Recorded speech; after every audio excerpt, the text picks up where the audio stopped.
Possui graduação em Engenharia Civil pela Escola de Minas da Universidade Federal de Ouro Preto, é engenheiro de segurança e doutor em Ciências Pedagógicas. Desde 1973, atua como professor, projetista e consultor em projetos complementares prediais e industriais para monumentos históricos, protegidos e iluminação pública. É professor titular na Escola de Minas da Universidade Federal de Ouro Preto e tem experiência na área de engenharia civil, com ênfase em instalações prediais. Ministra disciplinas na área de projetos de iluminação para os cursos de engenharia civil e arquitetura, iluminação de museus, dentre outras. Foi vice-reitor da Universidade Federal de Ouro Preto, diretor de orçamento e finanças, prefeito do campus universitário e chefe de gabinete do reitor da UFOP.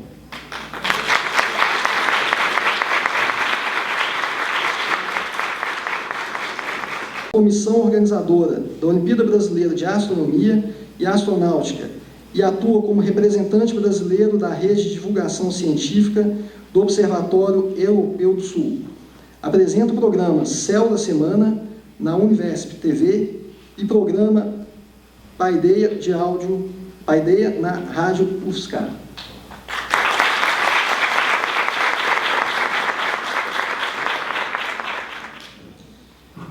Passamos a palavra ao mediador, professor Luiz Fernando Rispoli, que irá conduzir o debate, controlar o tempo inicial da apresentação e de resposta, estipulado em 3 minutos.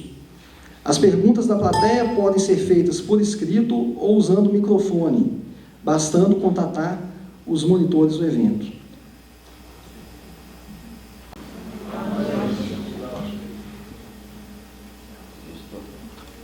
Alô?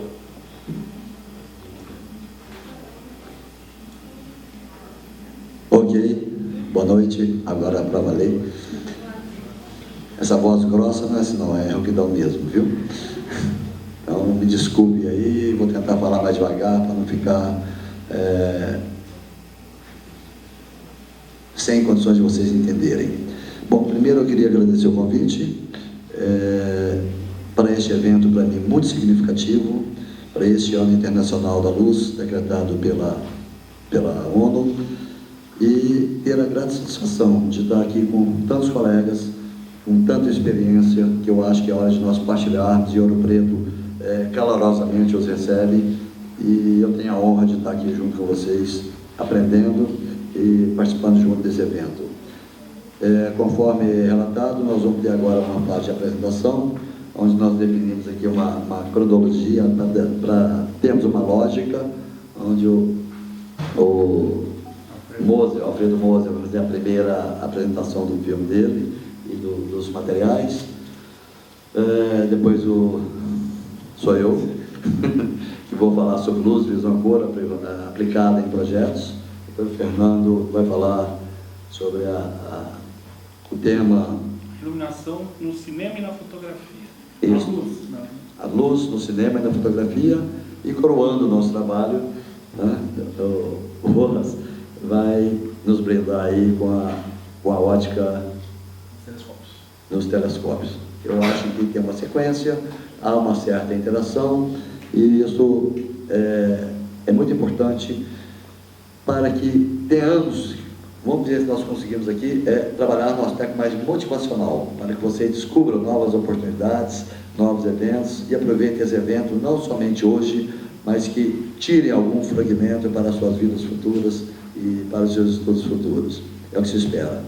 Bom, sem maior delonga, até pelo prazo, nós estipulamos aqui entre nós mais ou menos em torno de 20 minutos para tentarmos encerrar no horário compatível com as condições que existem aqui no campus, e depois as perguntas que estarão aí abertas, e espero que sejam bastantes. Tá? Com a palavra, João Moser. Boa noite a todos. É para eu fazer a demonstração da lâmpada para eles, ou sim? Você quer um slide? Não, eu vou falar aqui. Dá licença.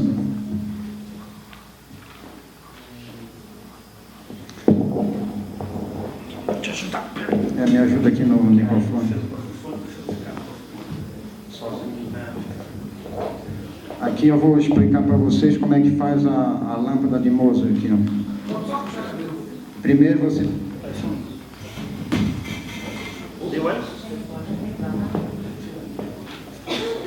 Você pega uma telha e pega uma serra-copa. Isso aqui é uma medida mais ou menos, mas pega uma serra-copa, fura a telha.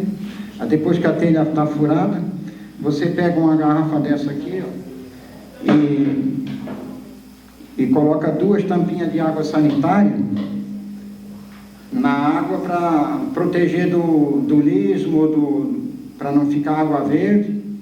E também pega uma proteção dessa para proteger a tampa do sol. Nunca botar tampa branca, sempre botar tampa preta, ou vermelha, ou azul, a cor que tiver, e depois tampa com essa aqui é de ponteira de escada ou de cadeira, de mesa, uma coisa assim.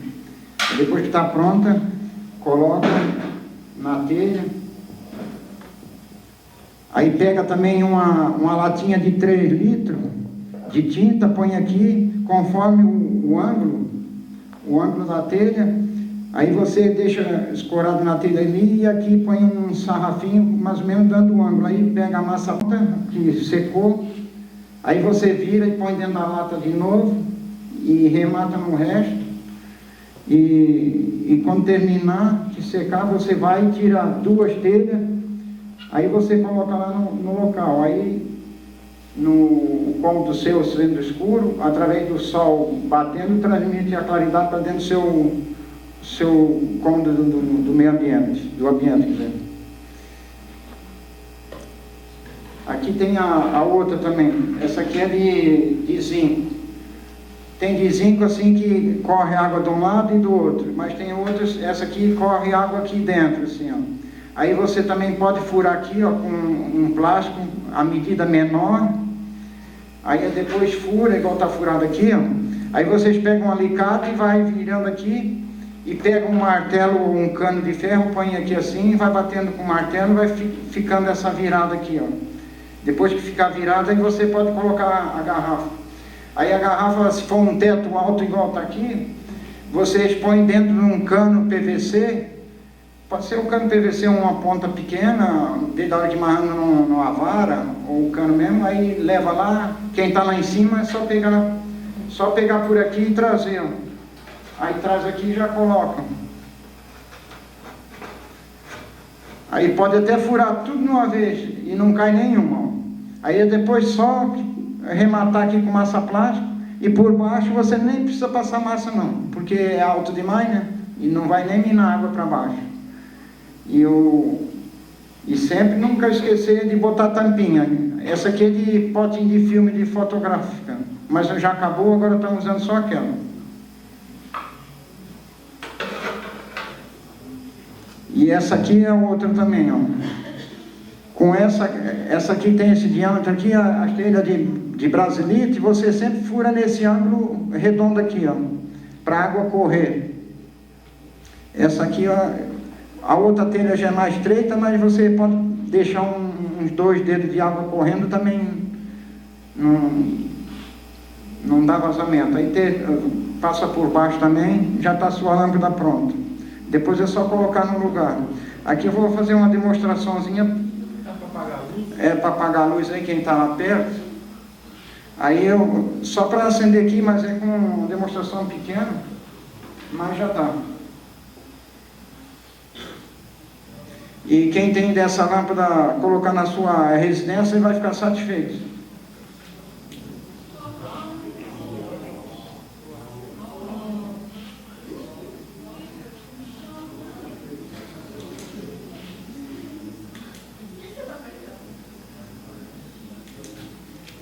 É assim que o sol bate.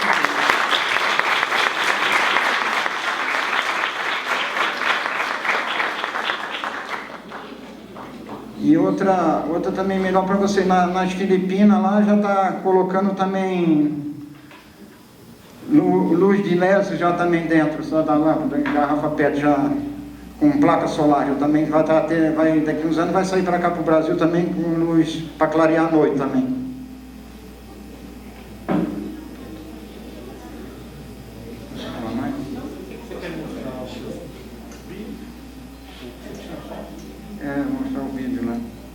mostrar o vídeo lá. E mais obrigado a você.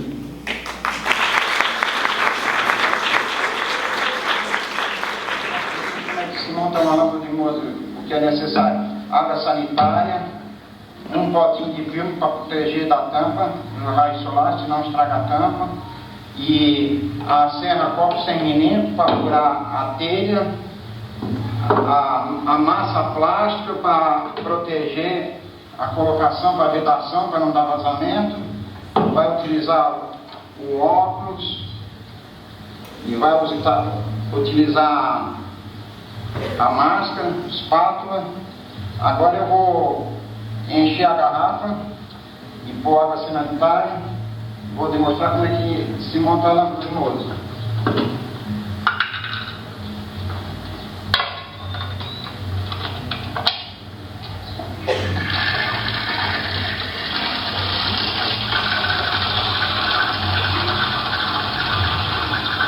Aqui enchendo com água potável.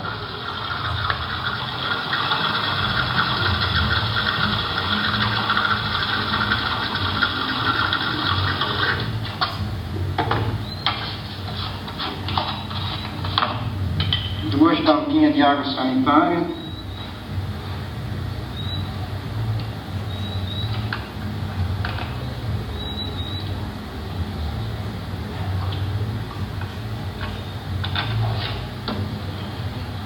Agora termina de encher ela até em cima.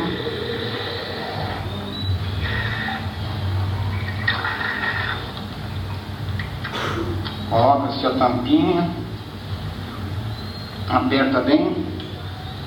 Coloca um potinho de filme para proteger do sol. E agora eu vou furar a telha.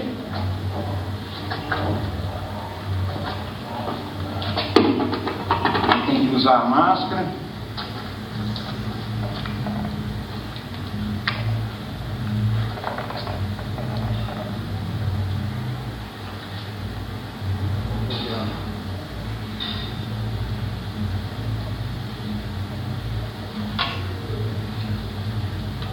Agora eu vou furar a telha aqui.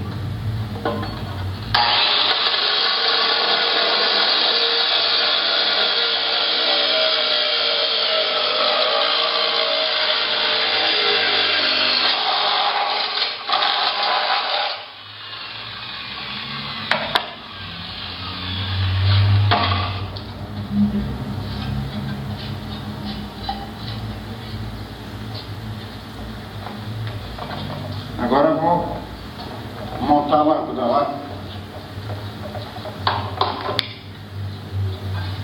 Aí a lâmpada coloca assim, ó, de baixo para cima. E aí você põe no ângulo que for a telha lá, a queda.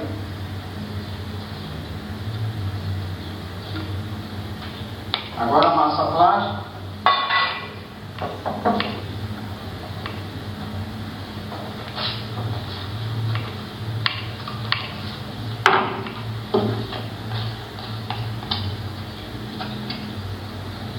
Agora põe catalisador.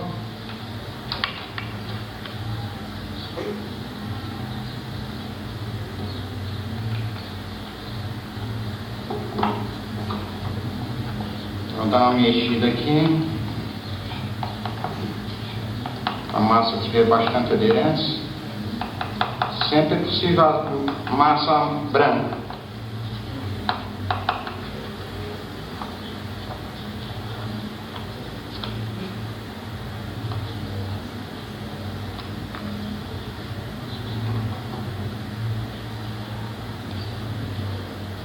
Agora eu vou fazer a vedação.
fazer a vedação no outro lado.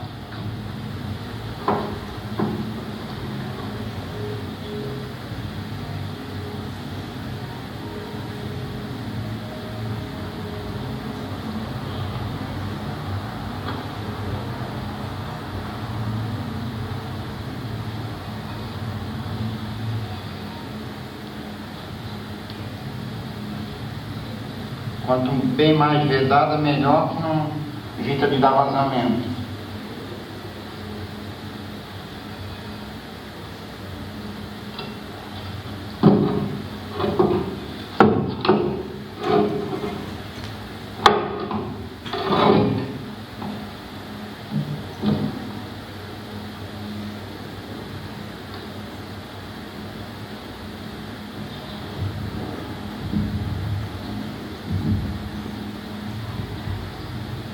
Aí é difícil fazer assim rápido, sem secar.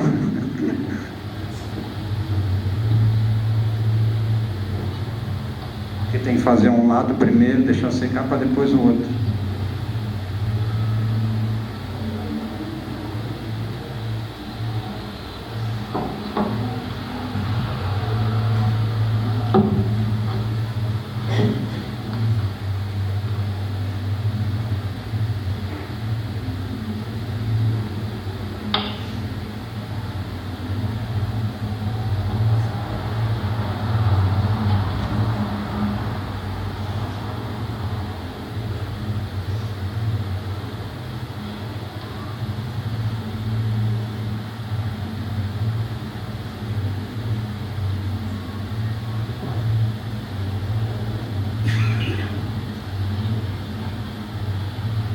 Pronto, aí já está a lâmpada de Mose já prontinha para ser colocada.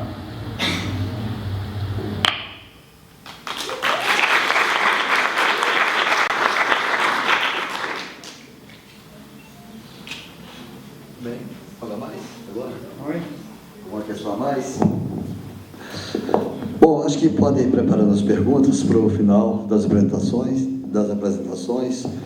E aproveite para ir anotando ou depois com o microfone para fazer as perguntas. Depois vocês quiserem perguntar alguma coisa sobre a lâmpada, como é que... E no final tem um material ali que vocês podem procurá-lo para demonstrar após o término, se quiserem tirar também alguma dúvida. Bom, vamos na sequência, eu vou fazer uma pequena apresentação, espero que de fato seja pequena, para dar sequência à apresentação dos colegas, e aí sim depois partimos para as perguntas e as trocas de opiniões e de ideias.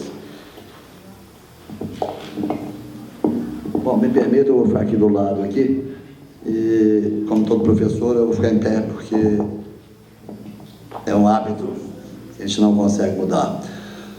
Muito bem, essa é uma introdução do curso de iluminação, normalmente é uma primeira aula, fizemos uma síntese, porque não é uma aula de 1h30, vamos tentar fazê-la em 20 minutos aí, em torno.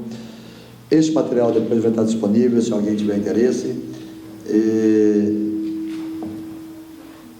Este curso é oferecido para engenharia civil, a introdução de engenharia de produção, arquitetura nós temos iluminação 1 e 2, e agora estamos entrando aí com pós-graduação na área de iluminação pública, e é um tema muito recorrente e principalmente ligado à eficiência energética.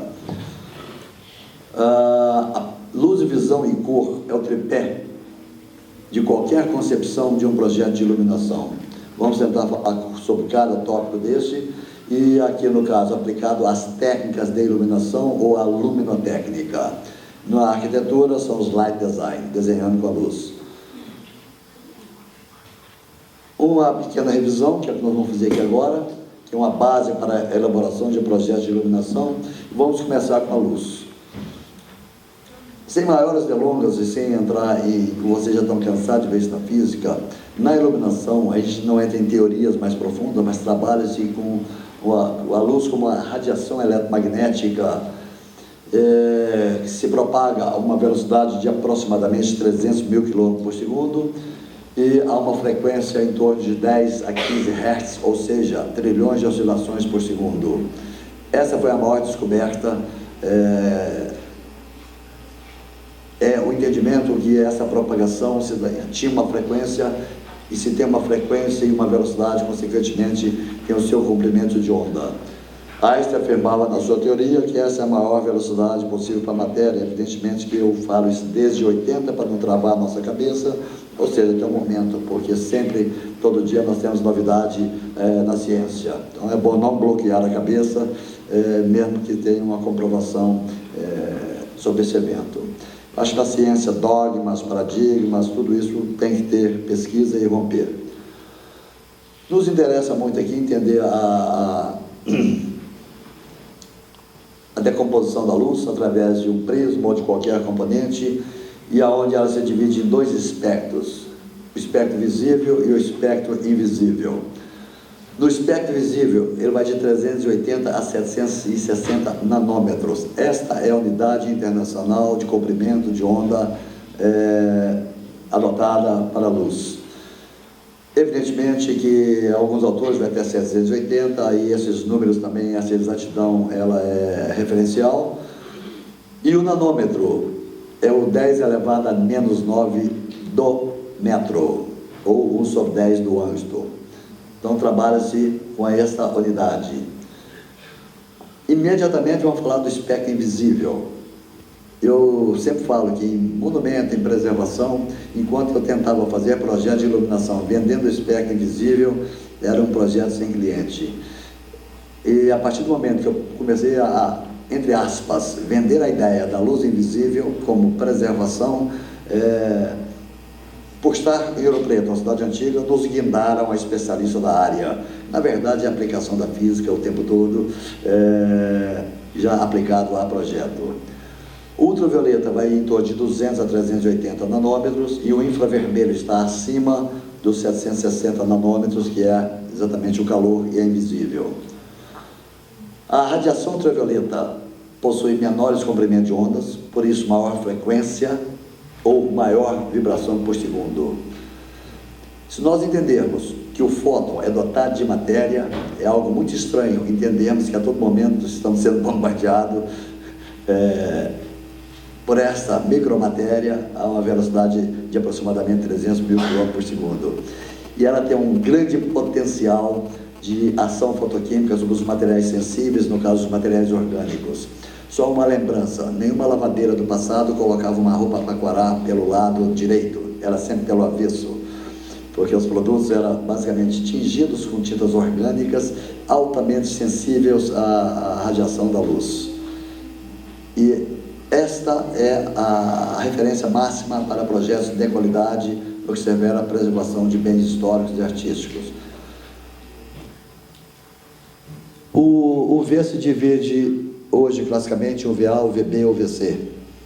O VA é de 310 a 400, está presente aí nessa luz natural, em várias lâmpadas. Todas essas lâmpadas de descarga são fontes produtoras de ultravioleta. A forma de produzir luz é um bombardeamento dos átomos no vapor de mercúrio, onde libera energia radiante invisível, que é ultravioleta. E ela é sensibiliza o fósforo e se torna uma luz visível. O UVB, vapor de mercúrio, alta pressão, essas lâmpadas de alta pressão todas são também fontes, se não tiver filtro, são fontes produtoras de ultravioleta. O ultravioleta remoto, de 200 a 300, são lâmpadas fluorescentes tubulares de quartzo, porque o quartzo não filtra ultravioleta, não tem nenhuma pintura, e ela passa a ter o efeito bactericida, germicida, e é utilizado para preservação de materiais esterilizados, hoje autoclaves de salões de beleza, como desinfecção de produtos que não suportam a temperatura. Tratamento de água bio, onde é caro, mas ela tem um efeito bactericida fantástico. Já a radiação infravermelho, do outro extremo, ela tem uma menor ação, um potencial de ação fotoquímica sobre os materiais orgânicos, não tanto igual a ultravioleta, mas ela promove o aquecimento. E essa expansão-contração atua sobre o meio que liga os pigmentos e gera uma retração, que é o efeito do ressecamento, que se chama efeito craquelé.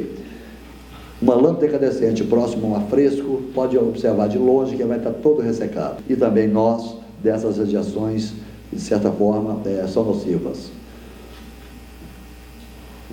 Bom, aqui são os pacotes de ultravioleta, de infravermelho, dentro de um pacote de fóton, que é uma quantidade de energia. Bom, rapidamente, para a luz visível, elas se decompõem do quase violeta ao violeta, e aqui são catitas ou figuras que vocês estão cansados de ver nos livros de física, que retrata uma decomposição, e uma clássica que é o arco-íris, que não acredita em nenhuma lenda de pote de ouro, de passar por baixo, que é uma decomposição na atmosfera, nas gotículas de água, e que dá esses efeitos maravilhosos da decomposição da luz na atmosfera. Depois os colegas da física podem falar bem melhor que eu sobre isso. Rapidamente, falando sobre a visão, porque, olha bem, a luz é o veículo que transporta a informação para quem trabalha com esse dom. 83% em média das informações se dá através do sentido da visão para quem tem uma visão, 11% audição e os demais para os outros sentidos. Então, a luz é a responsável pelo transporte da informação. Evidentemente que um deficiente visual supera toda essa deficiência com a evolução dos outros sentidos de uma forma fantástica. Eu gosto muito de pegar esse olho para entender, para vocês aprenderem a iluminar, inclusive a mesa de estudo, assistir uma televisão e tudo mais na sua vida pessoal. Esse buraquinho da pupila é por onde entra toda a informação. E ela é regulada pela fonte de maior intensidade presente no campo visual. Se eu fizer toda essa iluminação e colocar com uma luz intensa, a pupila de vocês vai fechar e vocês vão perder a visão periférica. É o caso do farol alto nas estradas. A pupila fecha, retrai e você tem, logo na sequência, um tempo de acomodação visual. Típico daquele de quando vocês entram no cinema que já começou, encosta num cantinho para esperar uma cena clara. Não é a cena clara, vocês estão esperando uma acomodação visual que em termos médios vai até 14 segundos. Por isso que a arquitetura tem que projetar os corredores para entrar pela frente, para sair, para não ter o ofuscamento sucessivo, que é a diferença de iluminância entre ambientes vizinhos. Isso tem que se trabalhar e entender como é que a visão funciona para ter uma qualidade de projeto adequada para evitar os ofuscamentos e os desconfortos. Muito bem, quem mora em quarto e estuda com um colega, põe uma luminária e apaga o quarto. Você levanta a cabeça, a pupila abre. Tipo pêndulo encostando para o lado, e depois a pessoa desliga a televisão e fala assim, não desliga não que eu estou ouvindo. Porque já entrou em fadiga visual. Então hoje as salas de TV têm as lâmpadas de LED no entorno, para você fazer uma luz de fundo e fazer esse casamento perfeito. Isso para não falar das televisões já todas customizadas, automatizadas, que faz essa compensação automaticamente. É uma evolução tecnológica. O processo fotobiológico, então, nosso de conexão com o mundo se dá através da visão. Rapidamente, na visão, nós temos aqui a pupila, que regula a quantidade de energia que vai ser processada, o humor vítreo, que o velho vai envelhecendo, ficando amarelo, o velho precisa de mais luz para vencer esse obstáculo e incidir na fóvea através, lá no fundo, no nervo óptico, nós temos os cones e os bastonetes. Os cones são responsáveis pela visão colorida e os bastonetes pela visão em preto e branco ou a cinza. De uma forma objetiva, é o seguinte, nós temos dois sistemas visuais, o diurno e o noturno. Aprofundando um pouquinho rápido, nós vamos ver aqui algumas áreas do olho, onde eu tenho a acomodação que eu chamo dos fotorreceptores responsáveis pela percepção das cores, que está aqui, que é a fóvea, e nesse conjunto eu tenho o máximo da recepção preto e branco. E aqui é o seguinte, os cones ligam diretamente com o cérebro, eu preciso de muita luz para excitá-lo, então a visão colorida precisa de muita luz. Em preto e branco, precisa de 0,35 candelas, muito pouca luz para excitar a visão em preto e branco, e eu tenho em torno de 125 milhões de bastonetes, em torno de 25 milhões de cones. Os cones funcionam sozinhos, os bastonetes em time e em turma. Eles são mais sensíveis às baixas luminosidades. É muito importante nós percebermos que em iluminação, até o ângulo de entrada da luz trabalha no efeito que eu chamo de um item 6 lá do Comitê Internacional de Iluminação, que trabalha com a fotobiologia, que é a biologia da luz, que é a produção que a produção, nesta acomodação baixa do olho, com esse ângulo de entrada, eu excito a produção da melatonina. Então, é muito importante entender que a luz bem planejada, ela mantém o ciclo ou relógio biológico nosso estável, que é o ciclo circadiano ou cerca de um dia. E isto é que regula a produção da melatonina, do repouso, da onde não se recomenda colocar luz branca em quarto, porque ela é extremamente indutora à produção do cortisol ou da serotonina, que é o hormônio que nos mantém despertos, agressivos, para o trabalho. Então, em cozinhas, área de serviço, eu posso pôr luz branca, quarto, sala de visita, o aconchego, uma luz amarela, que é da visão diurna, que é a luz do dia. A luz do dia não é a luz amarela nem a luz do sol, é a luz refletida pela borda celeste, é a luz azulada. Essa luz azulada é que a produtora e a indutora da melatonina, que ela vai se regular durante a noite, onde abaixa-se os ritmos, as velocidades do coração, e que nos dá essa característica. Eu tenho dois caminhos aqui definidos. A linha verde é responsável pela visão, que está aqui no centro da visão. Na glândula pineal, eu tenho que a linha azul, que é a linha do ritmo circadiano, que trabalha na regulação dos hormônios. Esse papo vai longe, eu estou só apresentando para motivá-los a ler um pouquinho mais sobre a qualidade de vida e sobre esses eventos que interferem no nosso dia a dia. Cansaços, estresse, porque o homem mudou todo o seu ritmo, ele entra para a noite adentro, ele não respeita o seu ritmo biológico, isso vai gerando desgastes progressivos. As fontes de luz nem sempre respeitam essas características biológicas, e sim é uma visão mais quantitativa.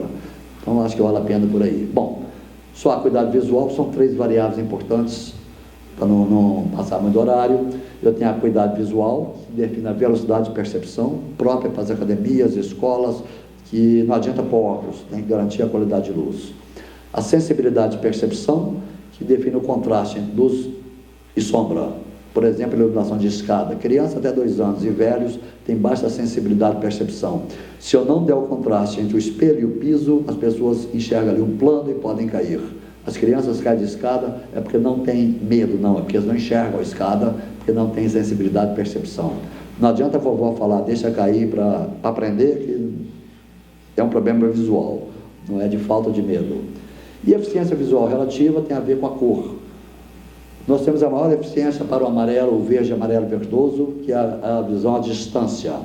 A visão diurna é dos cones, que é a fotópica, a visão noturna, a escotópica, e hoje estuda-se a visão dentro da eficiência energética mesópica, que é um baixo nível de iluminação que ativa simultaneamente cones e maçonetes. Tem que ser altamente controlada, porque qualquer luz a mais desequilibra e derruba o processo. A mesópica, a partir de 2010, está na tona aí dos estudos de projeto de iluminação. Só uma colocação rápida sobre a visão ainda. Insetos insetos e alguns répteis percebem a radiação ultravioleta. Então, aqueles bichinhos de luz que começam agora em outubro e vai até janeiro, são cupins ou operários que se transformam em reprodutores alados e deixam a colônia e voam na direção da luz para o acasalamento e se transformarem e formarem novas colônias. Não ilumine monumentos com ultravioleta. Vocês vão atrair cupins. Vai ficar uma beleza, mas entupido de cupim. Iluminem com a fonte de luz sem ultravioleta e façam uma armadilha. No caso de sítio, põe uma luz branca, cheia de ultravioleta em cima da lagoa, para os bichinhos, um motelzinho para os bichinhos lá em cima da lagoa. Os que descuidarem que é na água, o peixinho vai lá e come, nutriente. E os que caírem fora, o sapo vai lá e pega, e atrás do sapo vai a cobra. Mantenha a ecologia bem preservada, longe da sua casa. Deixa as cobras lá, deixa os bichinhos por lá. O mesmo para os monumentos. Crie o espaço para que não interfira na natureza, mas que eles sigam para lá. O processo visual consta de 2 partes. A sensação, o estímulo físico da luz, que é quantitativo, que a luz produz estímulo, e a sensação que esse estímulo provoca. Na verdade, o estímulo é objetivo, é quantitativo, e a sensação é subjetiva. O que cada um enxerga é particular de cada um. Não tem essa regra geral. Os atores aí e as pessoas que trabalham com isso vão buscar a sensibilidade máxima através dessa subjetividade. Rapidamente, a cor, que é o terceiro, é um processo de interação. Cor não é a propriedade da luz ou dos objetos que refletem a luz. É uma sensação que surge dentro do cérebro. O objeto não tem cor. Um objeto dito vermelho, a única cor que não tem é o vermelho, que ela absorveu todos os comprimentos de ondas, exceto o vermelho que ela reflete. Por isso, eu o enxergo. Ao fazer um aquecedor solar, eu pinto ele todo de preto, que ele absorve todos os comprimentos de ondas, e aí eu transformo esse calor em um trocador de calor, refrigerando a água que passa nos tubos. O sistema aditivo é o RGB. Vocês conhecem na impressora as cores secundárias, que a mistura adequada me dá o branco. Então é o vermelho, o verde e o azul, são as cores primárias do sistema aditivo. No subtrativo, que é de pintura, entra o yellow, que é o amarelo. Só para fechar, quando eu falo de cor, em iluminação ou durante a vida, eu tenho dois parâmetros significativos, que chama temperatura de cor, que é a tonalidade da lâmpada. Essa lâmpada aqui é uma tonalidade intermediária, própria para uma visão intermediária e mais noturna. Durante o dia eu trabalho com a visão fotópica, que é a luz mais branca, que se complementa. Durante a noite as luzes mais amareladas. E aqui estão uma característica dessa tonalidade, que é medida em graus Kelvin. Uma paleta de cor, as várias temperaturas. Uma luz branca está aqui em torno de 6.000, 6.500 Kelvin. A luz incandescente amarela está em 2.800, que é a noturna, e uma intermediária na faixa de 4.000, que é a polivalente, que atende dia e noite. Aqui são as simulações da temperatura. E a outra variável é a reprodução de cor. Chama índice de reprodução de cor. Somente as lâmpadas incandescentes reproduzem o espectro do Sol, que esse espectro está de fundo. As lâmpadas artificiais, elas têm uma composição, como nós vamos ver aqui. Uma lâmpada incandescente, ela tem todas as cores do espectro, ela reproduz a luz solar. Se eu dimerizar, eu perco o azul. Ela fica mais avermelhada e alaranjada, se eu abaixo a tensão. Uma lâmpada fluorescente é composta por vários espectros em função da mistura que se faz na pigmentação do corpo. Então, chama-se espectro descontínuo. A nossa visão é que interpreta e dá a soma. O LED básico é monocromático. A lâmpada de sódio tem a monocromática, que é a melhor visão de profundidade, mas não reproduz cor, e a de cor corrigida. E aqui também o neon, que eu posso adicionar vários componentes do neon e posso fabricar também essas várias cores.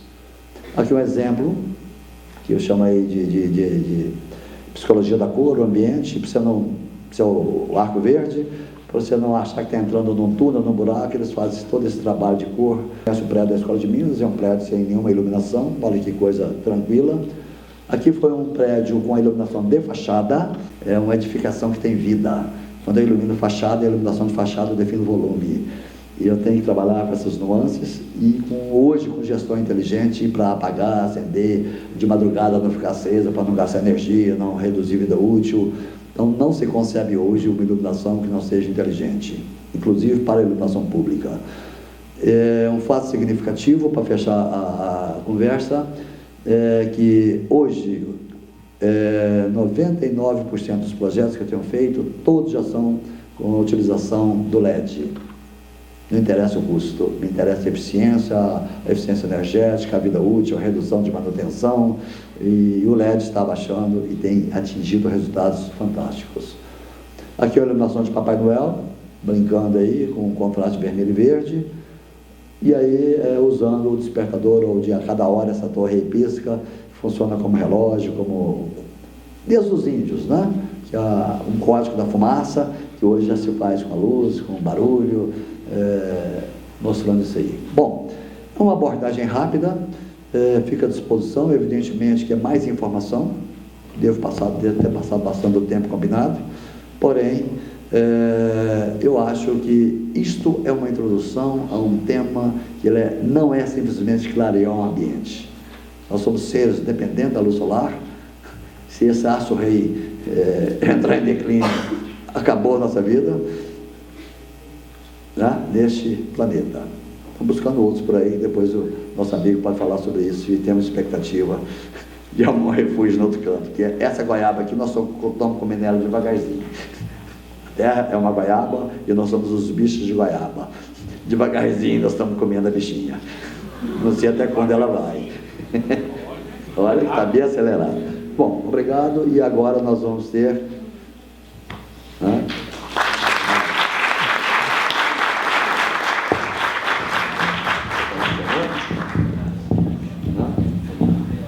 Fernando agora vai nos blindar aí com a...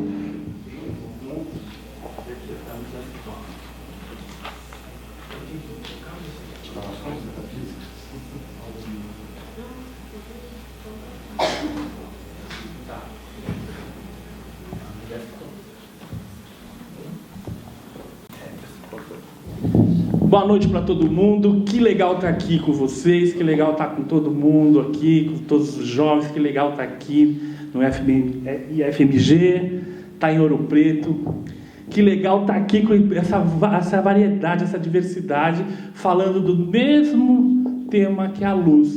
Você vê, é a luz e questões diversificadas. Eu acho tão bacana. Meu nome é Fernando, já me apresentaram. Eu vou fazer um pequeno panorama de o que está sendo mais usado na luz no cinema, né?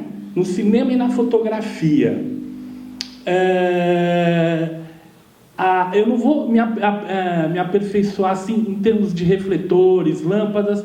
Eu comecei, a minha apresentação é bem parecida, no início, era bem parecida com a do professor. Então eu já vou pular umas partes, porque ele já explicou brilhantemente. Então não tem nem que ficar, né? Mas ele também, você vê, conversa com a mesma coisa. O cinema, tudo é luz na vida, né? Em todos os sentidos mesmo. Como ele falou, sem luz não há vida. E, eu vou... Onde é que muda aqui? É no... Da frente aqui, tecnologia. Esse aqui é na frente. Beleza. Então, aqui ele já explicou tudo isso, toda a parte de luz, até muito parecido, porque tudo essa é a fonte, não tem o que discutir, né? O Lord Kelvin, só explicando que esse cara que inventou uma temperatura de cor, ele deu uma escala para as cores, né? E como ele fez isso? A grosso modo, ele pegou um pedaço de um metal, de um ferro negro, e começou a esquentar devagarzinho. E conforme ia esquentando, ele ia marcando a temperatura, né? E ele foi criando uma escala. E é uma escala meio assim, como eu posso te dizer, meio engraçada, porque a temperatura alta, a luz é mais fria. E a temperatura baixa, a luz é mais quente. Não é? Vocês não podem comparar a temperatura de cor com temperaturas de centígrados, né? Fahrenheit, nada disso. A temperatura de cor é outro índice de medição, né?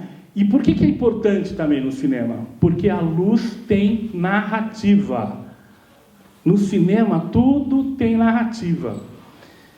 Eu trabalhei com vários fotógrafos, né? E um deles foi o Rodolfo Sanches. O Rodolfo Sanches, e eles se internaram num hotel, num flat em São Paulo. Pegaram um livro do Brincando Campos do Senhor e ele entregou na mão de cada um exemplar. E eles faziam uma leitura diária, né? Uma leitura diária daquele livro, em voz alta.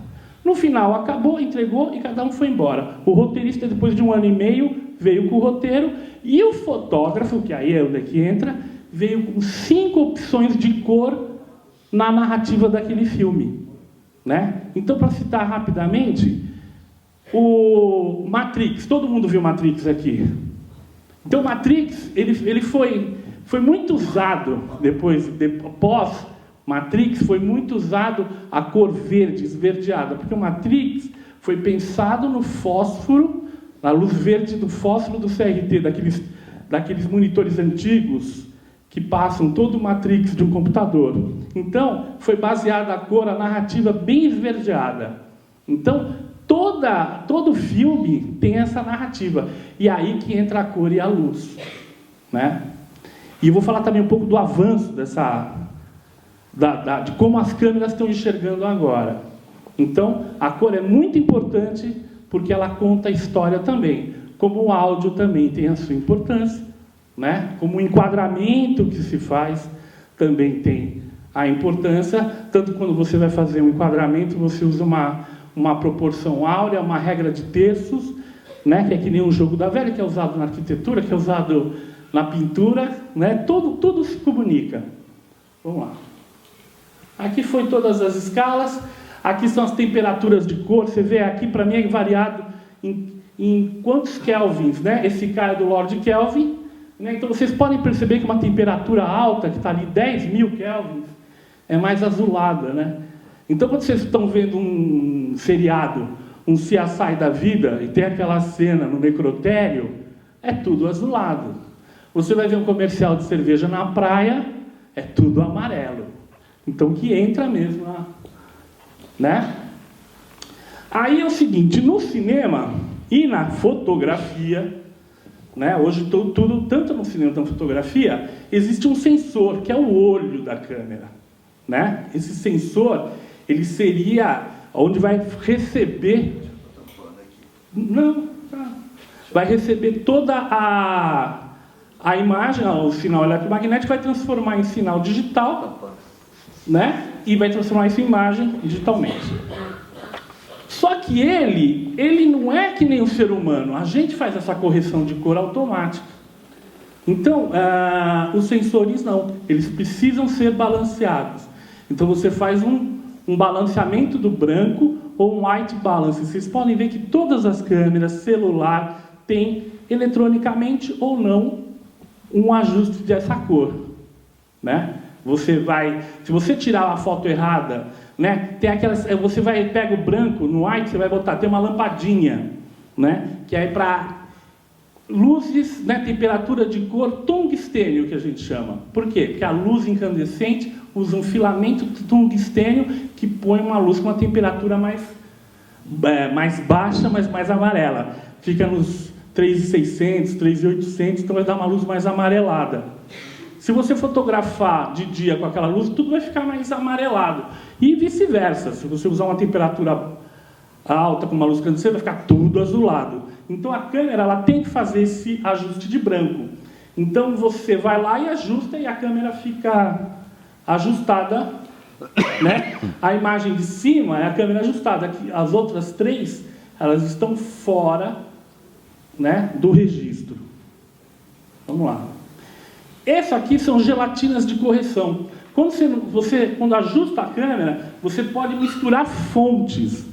Porque no cinema e na fotografia, você usa fontes de iluminação, artificial ou natural, daylight ou alguma fonte artificial, que são os refletores, que a gente trabalha com tungstênio, que são luzes incandescentes, fluorescentes e agora o LED, né? E a última tecnologia mais nova que está tendo é o plasma light. É que nem um monitor. Imagina uma TV de 40 polegadas que é um refletor de luz. Que ali você tem um ajuste super acurado, super refinado de pôr a temperatura de cor que vocês quiserem naquela imagem, né? Espalha mais. E o LED também, pelo custo, por não esquentar tanto, né? Mas todas as fontes artificiais são usadas. Então, numa filmagem ou numa fotografia, às vezes você mistura uma luz. É muito comum gravar um vídeo e a pessoa está perto de uma... Aqui tem uma tabela que você vê, ó, luz do sol. Isso é mais voltado para o pessoal de fotografia e vídeo, né? Quais são, desde o sol aberto. Os fotógrafos, eles seguiam muito por essa tabela. Vamos lá. Aí, hoje em dia, as câmeras melhoraram, né, a qualidade de enxergar. Até a câmera de celular está melhor agora. Fazem imagens. Hoje você faz até um filme no celular. Graças à tecnologia do sensor, que ficou muito melhor. Que vai desde o celular até uma câmera digital de vídeo. Então, o que acontece? Começaram a surgir novas profissões e novas funções dentro do cinema. E é isso que eu quero mostrar com você, para vocês, que é relacionada à luz, né? Hoje você tem a correção de cor e o color grading, que é uma graduação de cor que é diferente. As coisas são diferentes. Tem muita gente que fala, vou fazer um color grading, achando que é correção de cor. Cada um tem uma função, né? Eles não são iguais e eu vou explicar para vocês. Mas antes de explicar para vocês, antigamente tudo era negativo. Era um negativo que usava. Tanto era filme na câmera, né? Um negativinho na câmera e na lata, um negativo na câmera de cinema. E tudo lá era muito controlado. O fotógrafo, ele via na lata de cinema lá qual era a temperatura de cor. Essa luz é para essa lâmpada, esse filme é para essa lâmpada. Então, se eu filmar, não vai estar a cor errada. Ou ele podia usar o filme para a luz do dia, corrigindo. E essas coisas eram mais tranquilas. Quando digitalizou, a coisa começou a complicar, porque começou a ter milhões de menus para acertar.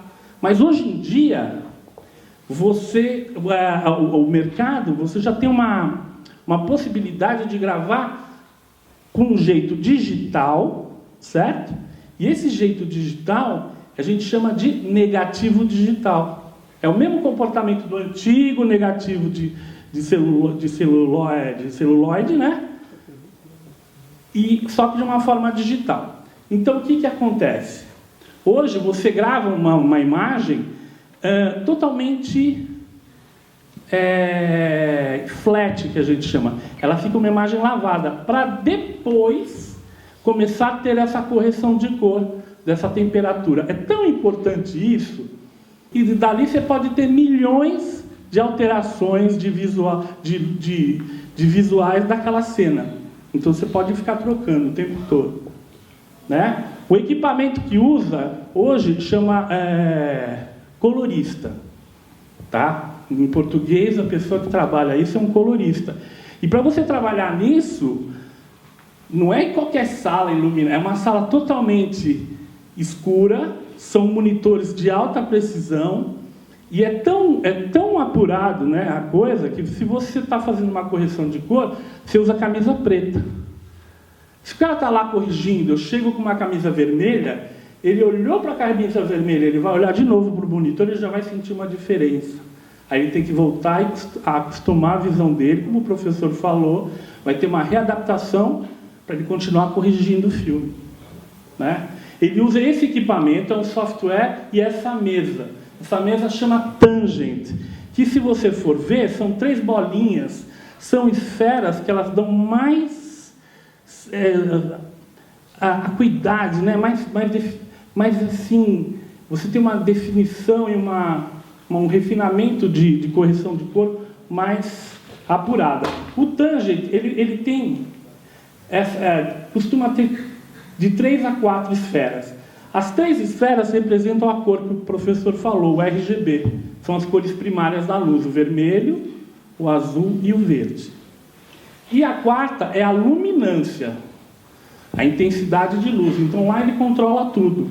Hoje em dia você pode fazer a correção de um filme inteiro. Todo filme ele é filmado de um jeito que depois ele vai ter que fazer essa correção, né? Produção, novela, tudo está sendo gravado e está tendo correção de cor agora, padronizado. Você pode fazer uma padronização e trabalhar o filme inteiro também, né? Aí é detalhado. Se eu quiser, esse software, se eu quiser usar, onde está, eu fecho um detalhe, é muita coisa de Photoshop, tudo vem da fotografia, até a tecnologia nova de correção vem da fotografia, impressionante. Mas ali eu posso detalhar, se eu quiser só mudar o rosto dele, se eu quiser deixar ele loiro, se eu quiser mudar a cor da camisa, eu consigo pontuar certinho e corrigir. Hoje em dia, muita coisa é feita no fundo verde. Por que no fundo verde, né? Que a gente chama de chroma key, esse sistema. Porque barateou muito. Como melhorou muito a computação gráfica, e eu fiz supervisão de operações na Rede Globo, então eu fiz muita novela também, mas eu cuidava dessa parte. Quando você vê uma pessoa andando de carro hoje, ela está no Projac, num fundo verde. Ah, mas eu vi o Giannichini dirigindo, a última novela que eu fiz lá foi a Passione. Então eu fui fazer o carro da Fernanda Montenegro, carro do Gianecchini. Então, quando o Gianecchini está andando no carro, ele está lá. Mas eu peguei um carro com 8 câmeras viradas para tudo quanto é lado, filmando o céu para fazer o reflexo do vidro, e depois, na pós-produção, tudo foi montado. Você olha, parece perfeito que ele está andando, né? Que ele está andando na Avenida 9 de Julho, na Paulista, mas não, ele está lá no Projac, no Rio.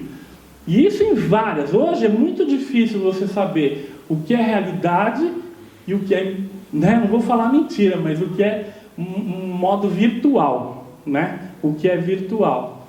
Então hoje você pega também, quando vai ter uma gravação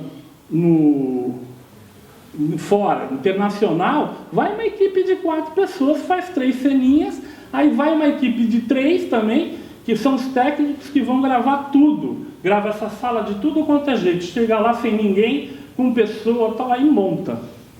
É assim que está funcionando hoje, né? Ó, aqui é a correção de cor. Tá vendo como eu falei que ali, ó, essa parte, olha como é lavado, né? Aqui, ó, já é corrigido, que a imagem fica assim, né? E a câmera grava totalmente assim. Por quê? A gente chama de flat, de neutro, porque a gente fala que tem range, eu tenho espaço para mexer na luminância e na cor. Então eu posso trabalhar toda a luz dessa cena. E aqui eu posso fazer milhões de... Eu posso fazer milhões de cores. Eu posso deixar outro look, o look que for correspondente àquela narrativa que vai ser usada para contar aquela história, né? Agora, isso, né, que vocês viram aqui, esse tipo de correção de cor, era no estúdio, né?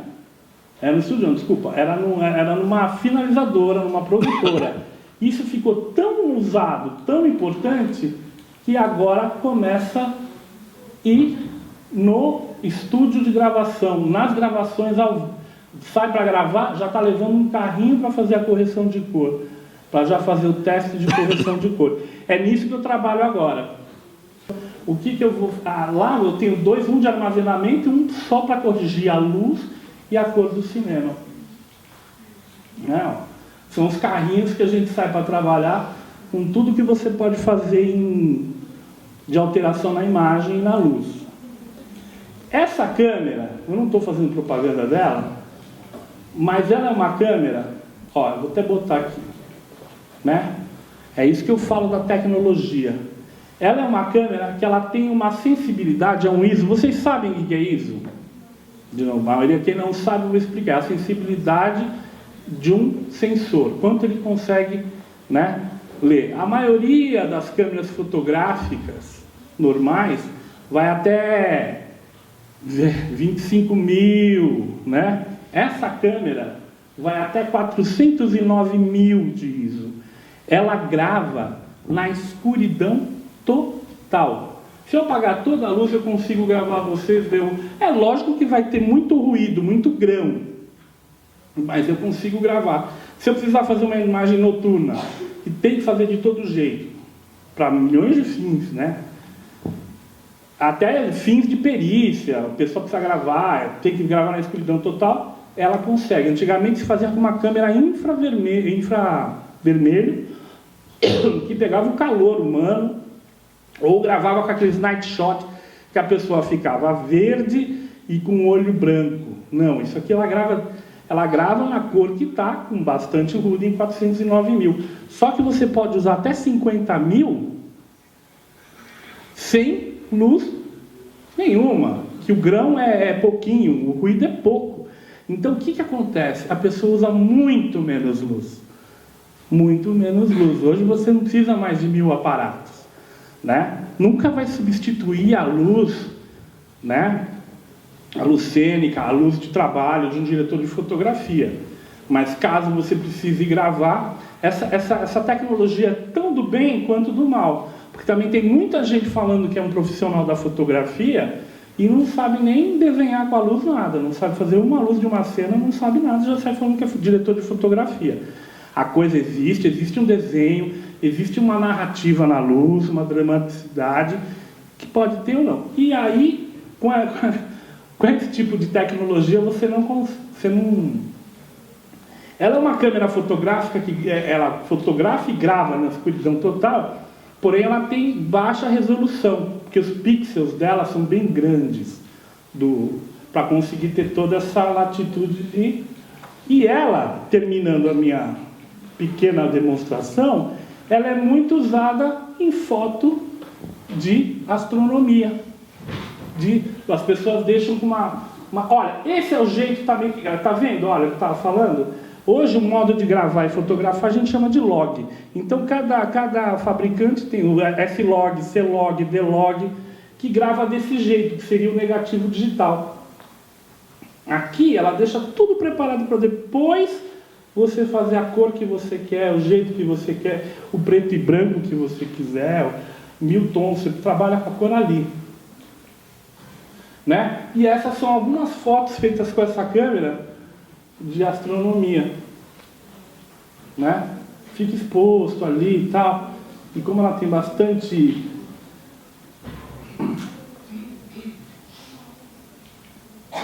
é isso. Aqui foi rapidinho. Para falar tem que ser muito extenso, nem sei se eu já estourei. Não. Entendeu? É muita coisa para falar, é muito pouco tempo. Mas olha, meu e-mail está aí, eu escrevo num blog, quem quiser vir pegar o cartão comigo, eu dou, além de dar aula também, mas eu dou o maior suporte. Se vocês tiverem dúvida nessa área de cinema, vídeo e fotografia, pode me consultar, uma super boa. Eu tenho um grupo no Facebook que chama Grupos de Estudos Cinematográficos Digitais. Lá não se vende nada, é só troca. Lá vocês encontram um monte de gente anunciando cursos de milhões de jeitos, e lá você também tem trocas de dúvidas, essas coisas. Eu estou lá para passar informação e dúvida. Tem muito mais coisas, isso aqui é só um pedacinho. E escrevo num blog também, que depois eu passo para vocês, que é bem legal, bem informativo e bem didático. Obrigado.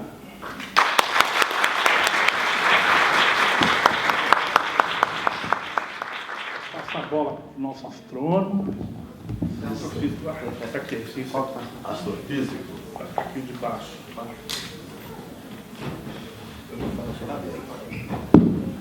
Pode ir direto? Vai direto. Tá bom. Legal, obrigado. Queria agradecer o convite do... pera, tem que abrir minha apresentação.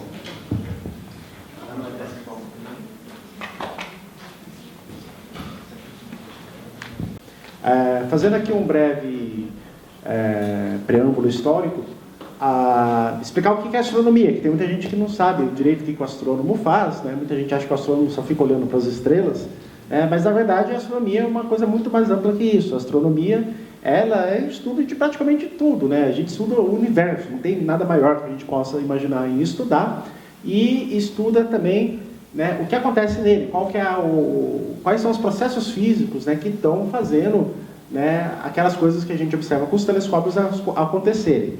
E esse estudo, ele é feito através da luz, porque o astrônomo, tirando algumas exceções de missões que a gente faz aqui no Sistema Solar, mas tudo que a gente sabe sobre as estrelas, sobre as outras galáxias, perfeitos. A Lua tinha crateras, tinha montanhas, assim como na Terra, o Sol tinha manchas, e ele descobriu que em torno do planeta Júpiter, você tinha pontinhos que davam a volta em torno dele, são as luas de Júpiter, né? Então tudo isso contribuiu para derrubar a ideia de que a Terra era o centro do universo, né? Que na verdade a Terra gira em torno do Sol, né? Então foi o começo da derrubada do modelo geocêntrico e o homem ocupar um outro lugar muito mais humilde no universo. Outra pessoa que contribuiu muito no início da astronomia foi o Newton, o Isaac Newton, que inventou o tipo de telescópio que é utilizado até hoje nos observatórios astronômicos, que é o telescópio refletor, né? Aquele que usa espelhos ao invés de lentes para concentrar a luz, né? E o modelo de telescópio dele é chamado de telescópio newtoniano, em sua homenagem. O Newton também foi o primeiro a usar o prisma, né, que o Rispoli mostrou aí, para observar a decomposição da luz, né, que alguns anos mais tarde o Fraunhofer, né, com um prisma muito mais preciso, né, ao estudar a luz do Sol, viu que naquele monte de luz colorida que acontece quando a gente decompõe a luz branca, você enxergava faixas escuras, né, que são as linhas de absorção do espectro solar, que hoje sabemos que são provocadas pelos elementos químicos que a gente encontra lá na camada mais externa do Sol, na atmosfera solar. Nessa época que o Fraunhofer fez esse estudo, que é no século XIX, foi quando também surgiu as primeiras chapas fotográficas, placas fotográficas, que ampliaram muito a capacidade de você coletar a luz dos astros. O olho humano, por mais fantástico que seja enquanto estrutura natural, ele é muito limitado, né? Ele faz uma imagem a cada fração de segundo, a gente não consegue acumular a luz como uma placa fotográfica que você pode deixar expondo durante muito mais tempo. Isso permitiu que os astrônomos pudessem enxergar muito mais profundamente, ou seja, ver objetos muito mais fracos do que aquele que o olho humano consegue enxergar, e mais do que isso, registrar de maneira definitiva aquilo que o telescópio estava observando. Até então, isso era baseado em desenhos, né, e aí entrava um grau de subjetividade que era, né, o astrônomo que estava fazendo o esboço daquilo que ele estava vendo pelo ocular, podia ser induzido a alguns erros. Com a fotografia a gente já não tem mais esse problema. E aí no século XX você tem então uma grande explosão nos projetos de astronomia, né, que tem continuado até hoje, em particular nos Estados Unidos, onde foram construídos os primeiros telescópios gigantes, né? Até o comecinho do século XX, o maior telescópio do mundo tinha 1 metro de diâmetro, tá? Era uma luneta, né? Depois disso, aí até a época da Segunda Grande Guerra, foram construídos nos Estados Unidos telescópios de 2, 3, até 6 metros de diâmetro de espelho, né? Cada vez que você duplica o tamanho do espelho do telescópio, você recebe 4 vezes mais luz, né? Então você consegue enxergar coisas, né, cada vez mais fracas e também com uma resolução, né, com uma definição melhor. Aqui para vocês, não sei se vocês conseguem ver, mas no foco do telescópio tem um astrônomo sentado aqui, né? Então são instrumentos gigantes e que fornecem para a gente aí uma visão cada vez mais profunda do universo. Tá? E claro, agora mais recentemente, a era da astronomia espacial, onde o símbolo maior é o telescópio espacial Hubble, que estando acima da atmosfera, ele fica, né, sem a interferência da atmosfera terrestre. A atmosfera terrestre ela causa uma turbulência nas imagens astronômicas que acaba limitando, né, a nitidez que esses telescópios gigantes podem enxergar. Então esse foi um dos motivos pelo qual o telescópio Hubble foi lançado no espaço. O espelho do Hubble é bem menor do que aquele telescópio que eu mostrei lá, aquele telescópio mais antigo. O espelho do Hubble tem 2,80 metros de diâmetro, mais ou menos. É bem menor do que o dos telescópios terrestres. Mas pelo fato de ele estar longe da atmosfera, acima da atmosfera e imune aos efeitos da turbulência, ele obtém imagens que são muito melhores do que os telescópios que existiam nessa época aí dos anos 90. Tá? Agora, o que acontece? O telescópio espacial, ele é muito caro de ser, né, produzido, lançado, né, e na época que o Hubble foi colocado em órbita, ainda existiam os ônibus espaciais, ou seja, o pessoal ainda conseguia ir lá, trocar os instrumentos, né, fazer uma manutenção. Não sei, vocês são muito novos, mas quando isso aconteceu, depois que o Hubble foi colocado em órbita, se descobriu que ele tinha um pequeno defeito numa das lentes, que, né, teve que fazer uma missão de reparo, que custou quase $1 bilhão para fazer esse reparo. Hoje em dia não tem mais ônibus espacial. Então, uma vez que você lança um telescópio espacial para o espaço, se ele tiver algum defeito, você, né, dançou, porque não tem como voltar lá e arrumar. Então, esse é um dos motivos, né, e também o custo, né, dessas missões espaciais, de você tentar desenvolver no solo terrestre telescópios que tenham uma performance superior à do telescópio espacial, que vai ser muito mais barato e você ainda vai ter a vantagem de poder ir fazendo, né, melhorias, né, upgrades, instalando instrumentos novos. Então, eu vou dar um destaque aqui para a instituição, né, que eu represento aqui no Brasil, que é o Observatório Europeu do Sul, né, mas gostaria de frisar, né, que o Brasil está envolvido em vários, né, projetos desse tipo também, com o parceiro europeu, com o parceiro americano, né, e desenvolvendo as tecnologias, né, que eu vou mostrar aqui para vocês. Então, a astronomia óptica, né, ou seja, da luz visível, hoje em dia, ela, né, tenta, então, vencer essas limitações que a atmosfera terrestre impõe através de uma série de tecnologias, tá? Das quais a primeira é de você conseguir fazer um espelho muito grande. Aquele espelho de 6 metros do telescópio americano, ele demorou quase 1 ano para esfriar. É uma peça de vidro, né? Um espelho de telescópio. Imagina um espelho de 6 metros, é maior que esse palco aqui, né? é uma peça, uma matriz de vidro na qual você deposita uma superfície refletora, né? Geralmente prata ou alumínio, né? Ou mercúrio, né? Então é um vidro com um pouquinho de camada refletora para refletir a luz. Só que a precisão da superfície ela tem que ser, né, cerca de 1/10 do comprimento de onda da luz que ele vai observar, né? Como o professor Rispoli mostrou, a luz visível ela tem um comprimento aí dos 500 nanômetros, mais ou menos. Ou seja, a sua precisão da superfície do espelho tem que ser 50 nanômetros. Isso é muito, muito pequeno. Isso é algumas dezenas de átomos, né? Então é muito difícil você fazer um espelho tão grande com uma precisão, né, desse tamanho. E então, qual que foi a ideia que os astrônomos tiveram? Vamos fazer espelhos menores, né? Vários espelhinhos, sei lá, de 30, 50 centímetros, 1 metro, que é mais fácil de fazer. E aí a gente faz um mosaico, né? Um mosaico de espelhos, cuja área coletora vai ser similar à do espelho grande. Mas aí o problema é o seguinte, você tem que manter esses espelhos pequenos na forma correta, né? Na forma aproximadamente paraboloide, que o espelho único tem para focar todos os raios de luz que estão chegando no telescópio no mesmo local, senão sua imagem vai ficar ruim. Então tem que ser desenvolvida também uma tecnologia para controlar a posição de cada um desses gominhos, dessas células, né, dos espelhos, né? Então essa técnica aqui é chamada de ótica ativa, tá? E além disso foi desenvolvida uma tecnologia para você conseguir suplantar a turbulência terrestre. Isso é usado da atmosfera terrestre. Isso é feito usando um raio laser, um laser de sódio, que vai além da camada da atmosfera que produz a turbulência, que é a camada mais baixa. Isso vai refletir a mais ou menos 80 km de altitude e voltar. E aí você comparando a luz que vai do laser e a luz que volta, você consegue corrigir, né, a turbulência da atmosfera. Então, essas são as tecnologias que estão sendo empregadas lá. Vários observatórios, mas o Observatório Europeu do Sul foi o que foi o pioneiro em várias delas, né? Em particular, o observatório principal lá do ESO é o Cerro Paranal. Ele fica no norte do Chile, numa região talvez das mais áridas do planeta, que é o deserto do Atacama, próximo à cidade de Antofagasta, próximo uns 200 quilômetros, né? Não tem nada em volta, né? Um local totalmente deserto, né? Vocês podem ver aqui que não tem uma chance de você encontrar uma planta lá. Realmente é um local bastante inóspito, né? E muito alto também, 2.600 metros de altitude. Por que os caras fizeram o telescópio nesse lugar? Você vai gastar centenas de milhões de dólares para fazer um instrumento, você vai querer colocar ele no lugar que não chove, né? Porque se você botar aqui no Brasil, né, aqui chove muito, então você vai perder muitas e muitas noites sem poder observar. Nesse local aqui chove menos do que 10 dias por ano.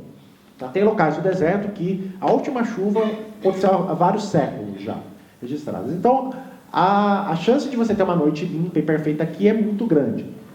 Não tendo nada em volta também, você não vai ter o problema da contaminação luminosa, da poluição luminosa artificial, que é um problema para os astrônomos também. Tá? Lá no Cerro Paranal nós temos 9 telescópios, sendo que os 4 maiores são chamados de telescópios principais.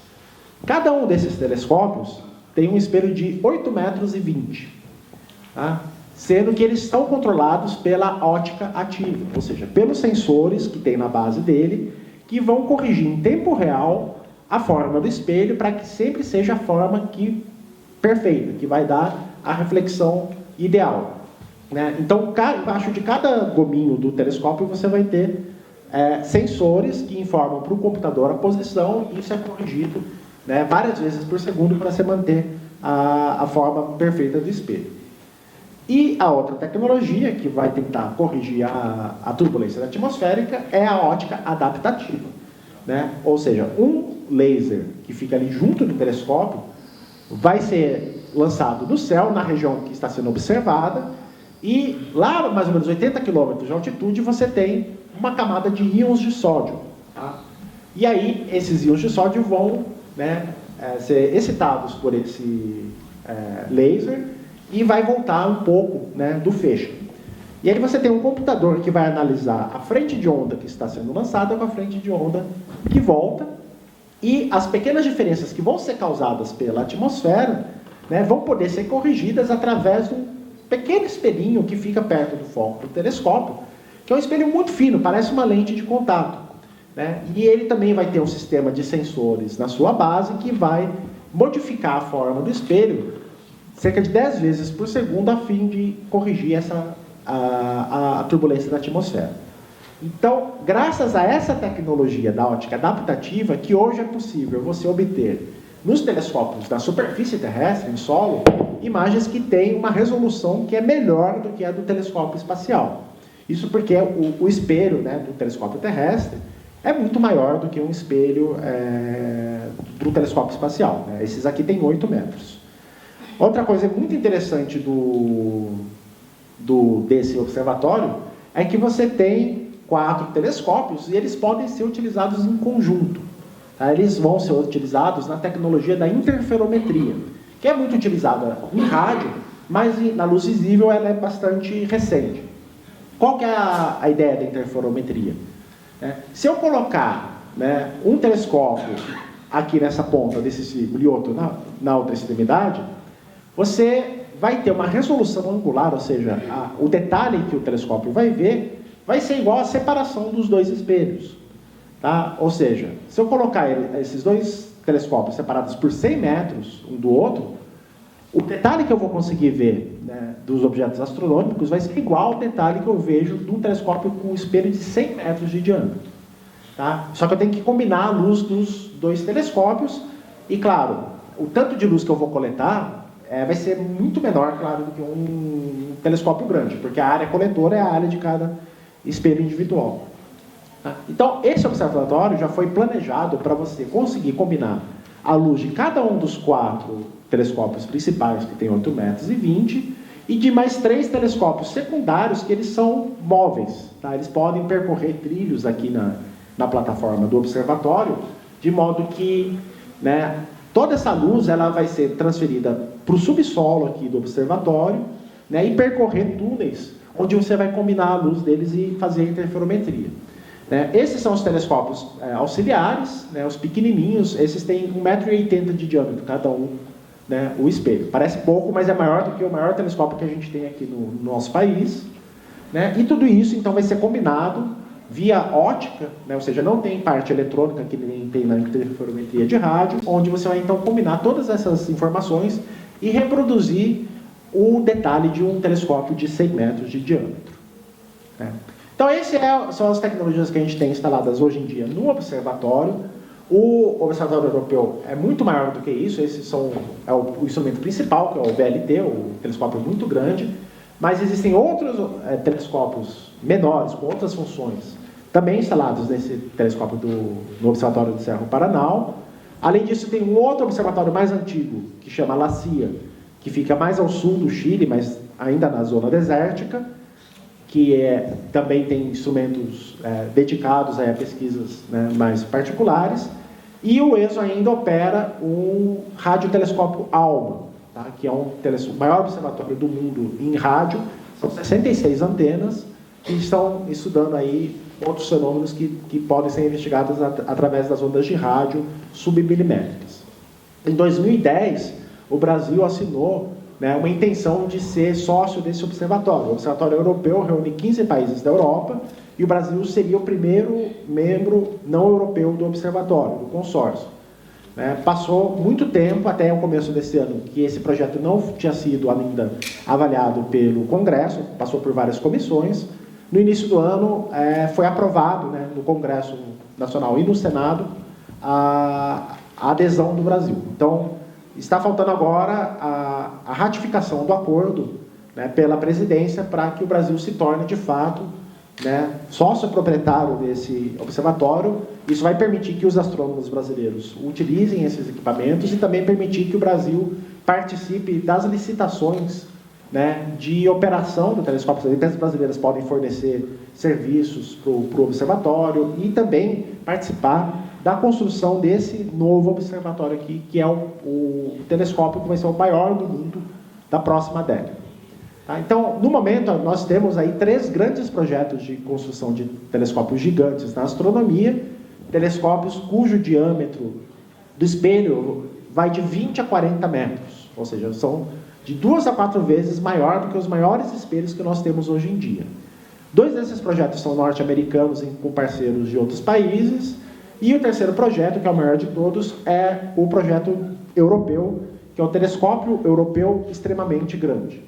Tá? O ELT, que é esse observatório, ele vai ter um espelho de quase 40 metros de diâmetro. Tá? E com ele vai ser possível tentar responder algumas perguntas, né, que são muito antigas, mas que a gente está chegando perto da resposta, né, que é saber se existe vida em outros locais fora da Terra e também, né, o que aconteceu muito perto do Big Bang, qual que foi o início do universo e qual que é o futuro do universo. Será que o universo vai se expandir para sempre? Será que ele vai parar a expansão? Então essas questões, elas precisam de telescópios cada vez mais poderosos, e esse aqui vai ser o mais poderoso. Ele deve ficar pronto por volta de 2020, 2025, vai depender dessas coisas, nunca dá para saber, né? Mas em operação ele vai ser o telescópio de maior diâmetro do planeta e vai permanecer muito grande, né, o maior de todos, durante muito tempo, porque não se constrói um instrumento desse, cujo valor de construção é mais ou menos 1 bilhão de euros, né, toda hora. Né? Você precisa realmente só consórcios de grandes nações que podem participar disso e fazer um instrumento desse.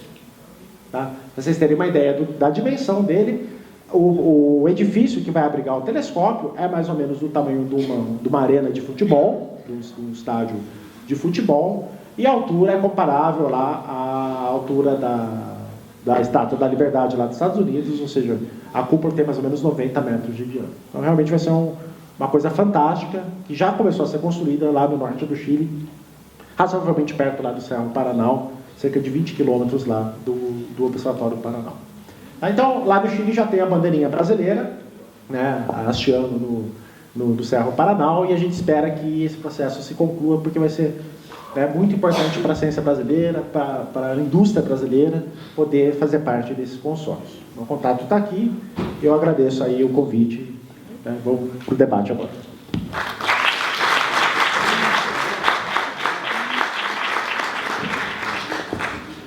Bom, senhores, agradecendo aos companheiros aqui pela bela apresentação. É uma pena que a gente pega anos de experiência e tem que resumir em 20, 30 minutos.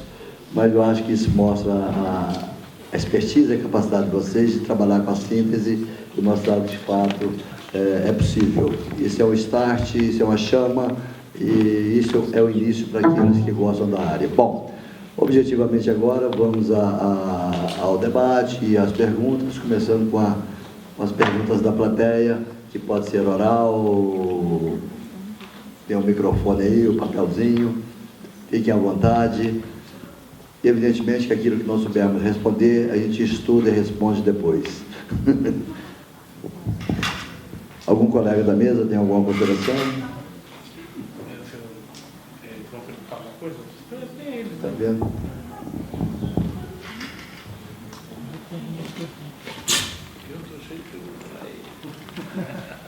Em relação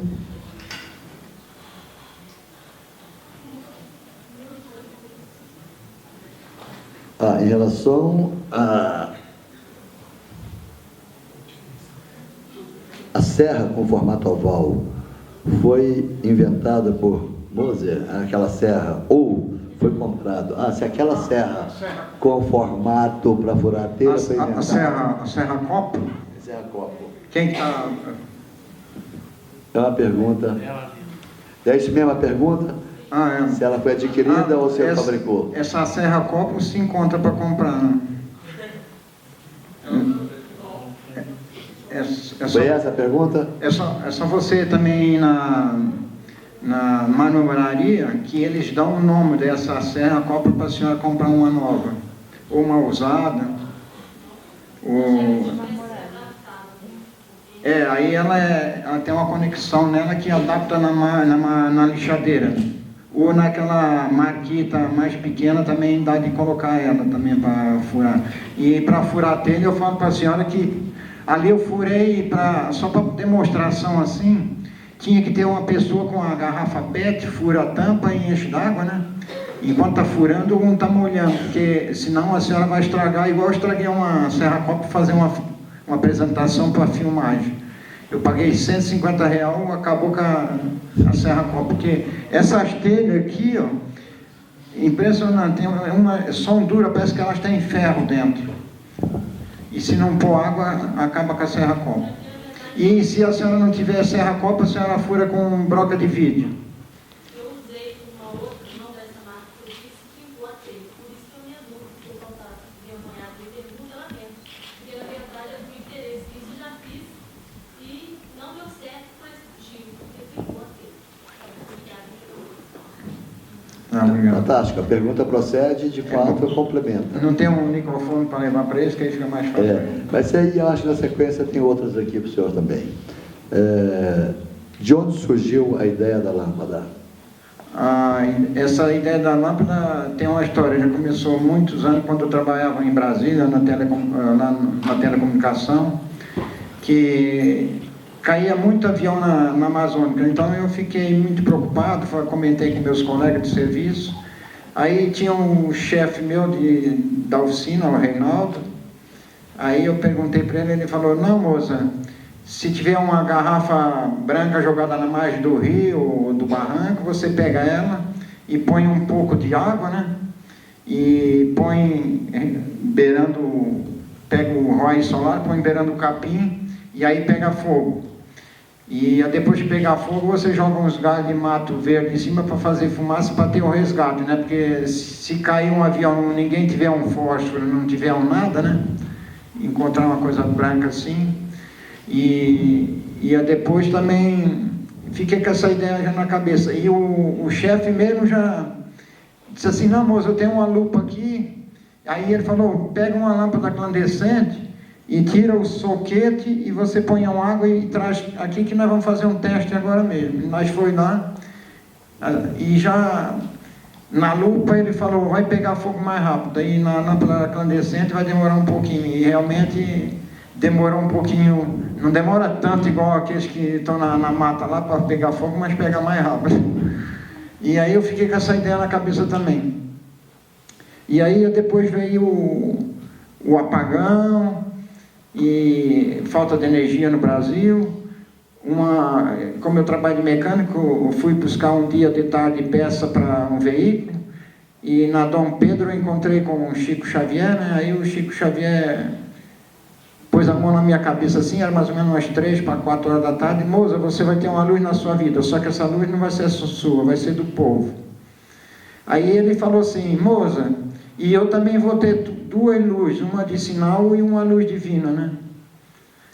Aí eu fiquei com aquilo na cabeça, e ainda uma senhora falou assim: vocês dois vão ficar conversando o tempo todo aí no meio da rua? Aí quando eu fui despedir dele, ele falou: moça, eu vou continuar fazendo o bem para o povo daqui e você vai fazendo o bem para o povo de lá. Mas o centro dele é daqui, nessa esquina, e o meu daqui, né, que é a avenida. E eu também estava ajudando a construir uma igreja. Eu disse: não, estou fazendo o bem para o povo de lá também. Mas eu nunca imaginava que essa lâmpada de Moza ia chegar nas Filipinas, na Ásia, na África, em vários países, né? E aí, para essa invenção, até chegar lá, quando eu cheguei, um dia a minha esposa falou assim: vão na casa da minha prima. Aí cheguei lá, tinha uma garrafinha, era dessa aqui, ó. Ela estava torcida em cima de uma mesa, e aí, de tarde, o sol batia nela e a claridade na parede. Aí quando chegou no outro dia de manhã, eu semei assim: pô, o Chico Xavier falou que eu vou ter uma luz na vida, só que essa luz não vai ser minha, vai ser do povo.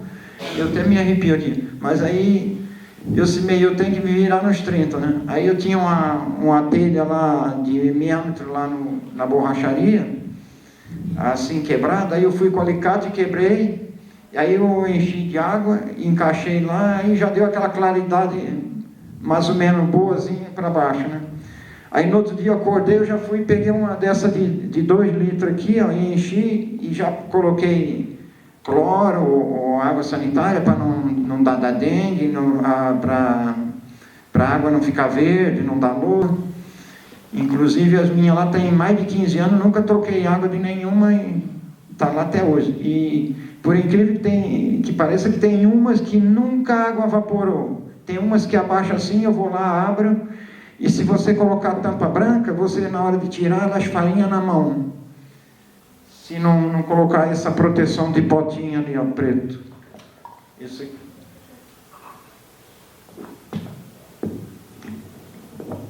Agora, como não tem esse de filme mais de fotográfica, eu estou comprando essa aqui de ponteira de escada, eu acho que é de mesa também, né? Lá eles falam que é ponteira, até hoje eu... Então, é assim, aí foi onde que começou a invenção da lâmpada de Mozart. Agora você vê, uma invenção tão simples e barata, e está dando muita energia para o povo, para a população que estava na escuridão, né? Como tinha um casal lá nas Filipinas, que ele pagava a luz muito cara, ou era para um motor, ou óleo diesel lá, que a esposa dele ficou grávida, só durante um mês, ou 2 lá, ou 3 que seja, ele deu para, de economia, que ele colocou a lâmpada de Mozart, ele deu para comprar um enxoval da criança. Por aí vocês veem como é que a gente se emociona e arrepia todo. E teve também um menino de 12 anos, que ele não podia sair na rua, que era sol quente demais, não tem árvore, né? Aí depois que chegou a lâmpada de Mozart na casa dele, lá ele falou assim: pai, agora eu posso estudar dentro de casa, né? Então a gente escreveu lá para mim. Aí também um escreveu, mandou e-mail falando: Mozart, e por que você também não inventa para pôr lâmpada dentro da garrafa para nós ter energia à noite também, para clarear à noite? Mas agora nas Filipinas, o Ilac Dias descobriu depois de 2011, agora você vê. Aí ele teve ajuda do Exército.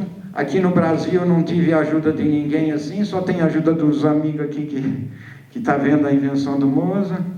Que isso aqui vai ser a luz do futuro, igual o professor ali também está tendo essa energia aí do tempo aí, da rotação, né, para o povo ter mais energia sem muito gasto, né?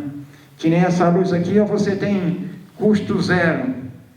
Você chega de manhã cedo, acordou 4 horas da manhã, você entra no banheiro, a luz já está acesa, você não esbarra em nada. De noite ela vai se apagando, mas se tiver uma luazinha, ela já clareia também um pouco. E assim, uma senhora que eu coloquei essa semana na residência dela lá, ela falou para mim: ô moça, até que enfim chegou a nova tecnologia na minha casa. Ficou tão satisfeita, precisa de ver. Aí no outro dia chegou o filho dela: mãe, a senhora apaga a luz está acesa, tudo. Por que a senhora deixa a luz acesa? A luz tão cara que está gastando. Aí a mãe dele ficou rindo: não, meu filho, agora chegou a modernidade, e agora em casa, você olha aí, ó, de garrafa PET. É isso. Bom, Mozart, E mais outra coisa. Tem uma outra pergunta que veio aqui, mas você já respondeu. Qual a importância da água sanitária na lâmpada? Mas você já respondeu. A importância da água sanitária na lâmpada, ou cloro, ou qualquer coisa, é para proteger, para não dar lismo, para não ficar água verde, para você tiver tranquilidade e nunca esquecer de botar a tampinha também para proteger, para evitar de qualquer coisa também. E um senhor lá, ele falou para mim: moça, eu coloquei lá na minha casa, nos primeiros dias ela clareou uma beleza, mas cabo de 2, 3 semanas ela começou a ficar verde, porque ele pegou água do ribeirão. Mas eu falei: você colocou cloro? Ele disse: não, moça, eu trabalho com limpeza de piscina, mas eu sou burro. Ele falou assim. E lá no meu pai, lá em Santa Catarina, eu coloquei água do ribeirão, que vem da cachoeira, porque eu pedi para o meu irmão levar uma borbona daquela para mim pegar e colocar lá também, né? Mas aí começou a chegar a turma tudo e foi bebendo água da Bourbona, e aí depois a minha irmã, lá na minha casa não colocou, disse, não, pode deixar que eu coloco lá também com água de... Aí eu coloquei um pouquinho mais de água sanitária, até hoje nunca ficou verde a água da garrafa PET. Maravilha. Então isso aí é uma tranquilidade você tendo dentro de casa, você não precisa nem apagar, nem acender, você é uma luz. Isso aí é igual o Chico Xavier falou, quem faz o bem aqui na terra, venha receber a luz divina. Então isso aqui é uma pequena luz divina que vocês estão recebendo em cada um da sua casa. Quem colocar pelo menos uma dessas, a vida de vocês vai de mudar para melhor, daí para mais ainda. E a família, um vai comentando com o outro. Muitos meninos já fez também trabalho desse aqui para a escola, tirou nota 10, foi vários lugares. E hoje mesmo fui fazer umas compras aqui numa lojinha, uma moça mesmo, ela colocou lá numa dispensa do avô dela. Ela disse, moça, mas ficou uma beleza. Ela disse que não ficou muito bom, porque sabe como é que é, moça? Aí eu falei para ela, não, você pega 2 telhas, já leva lá, manda na mormaria furar, e você coloca, faz direitinho. Ela colocou com massa Durepox até, você vê o que é a pessoa também. Okay. Isso tem uma... Ok. Mais obrigado a vocês, e eu fico muito grato de a comissão aqui de Ouro Preto me convidar, né? Todos aí, o Diogo, não sei se é a Vera, A turma toda ali, a Vânia. a Vânia, né? Então é assim, em todo lugar que eu vou, todo mundo fica satisfeito. Eu fui convidado lá em Uberlândia para fazer uma palestra lá também. Nas escolas também vou, quando vocês precisar. Falar nisso, eu também dou prática eu ensino também a fazer reciclagem ali também. Tem vários ali para vocês verem também, na hora ali. Tem eu também da igreja lá, a freira falou, moça, já que você é inventor, inventa umas 7 tochas aqui para a nossa igreja, que lá é a Igreja Divina Espírito Santo, né? Aí eu fiz 7 tochas vermelhas, e aí o primeiro ano eu fiz, o segundo ano eu falei, mas e os apóstolos? Aí eu fiz para os apóstolos 12 lâmpadas também. Aí depois eu assimei, mas os que vai na procissão também precisa, aí eu fiz várias tochinhas também. Aí as velas eu comprei na primeira vez, na segunda vez eu tinha um amigo meu que é Toninho, ele disse, não, moça, eu dou as velas tudo. O padre até ficou impressionado, que não tinha ninguém com vela nenhuma. Na hora ele até assustou, que eu comecei a distribuir as velas, e então começou a acender, e disse, moça, pensei que estava pegando fogo na igreja, a claridade que dava. Então essas tochas aqui, desde quando entra na igreja já fica acesa, a missa toda.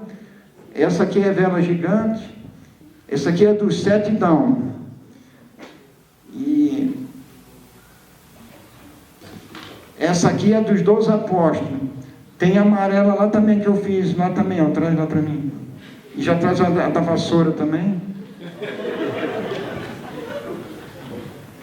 Isso aqui é para vocês, para os meninos, para os alunos, e para ajudar o meio ambiente. Eu fico até com remorso. Eu estive na praia lá da Praia Vermelha, lá atrás do Beto Carreiro. É tartaruga morta, é peixe morto, é sofá, é de tudo que você encontra na margem do rio. Tanta garrafa que precisa de ver. Olha, esse ano foi dessa aqui que eu fiz, para esse ano, para os 12 apóstolos, aqui, amarelo. Aí aqui eu ponho um cabo de vassoura, aqui, ó. Aí todos eles entram, primeiro aquele dos 7 dão entra, e vai lá na frente, põe em frente o Divino Espírito Santo, já fica lá no cabo de vassoura, nem precisa segurar, e cada uma já tem a fita aqui dos 7 dão falando. E dos 2 apóstolos quando entra no corredor, depois eles dão uma volta, cada um senta em cada uma no corredor, pula um banco, pula outro, 6 de um lado e 6 do outro. E além disso eu faço vassoura também, ó. De fita aqui, ó. Não, pode... Traz aquelas outras lá também, tem mais. Aqui, ó. Eu levei uma dessa aqui lá para a Coreia do Sul, que eu tive lá. Eu entreguei para o Ilac Dias. O Ilac Dias chegou até a beijar a vassoura. Porque eu falei, essa aqui eu estou dando de presente para você dar trabalho para essa turma aqui das Filipinas, para eles ganhar o dinheiro deles. Trabalhando ganha, né?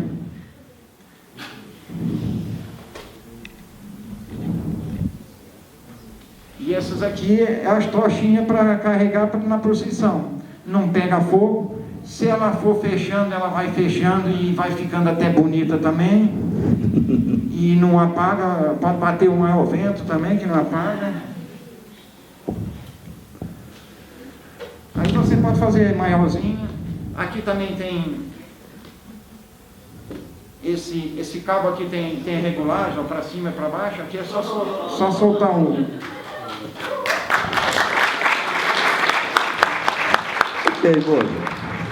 Aqui também, eu vou falar para você, de garrafa PET tem mínima utilidade. Segura aqui para mim. Dá de fazer até óculos de garrafa PET aqui. Né? Aí quem quiser tirar...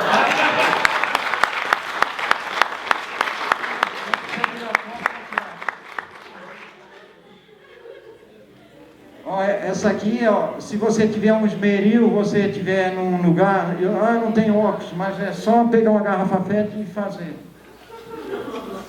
Essa aqui é branca.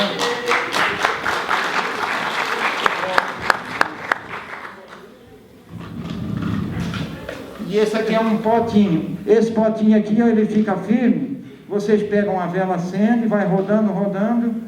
Ela fica assim, ó, forte, e depois é só botar numa mesa, ela já fica certinha, serve para botar de tudo quanto você quiser em casa, é prego, é parafuso, de tudo.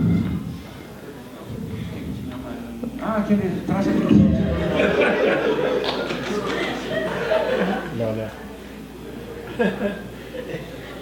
Não, além disso eu faço mais coisa, se for trazer, tem que trazer um caminhão.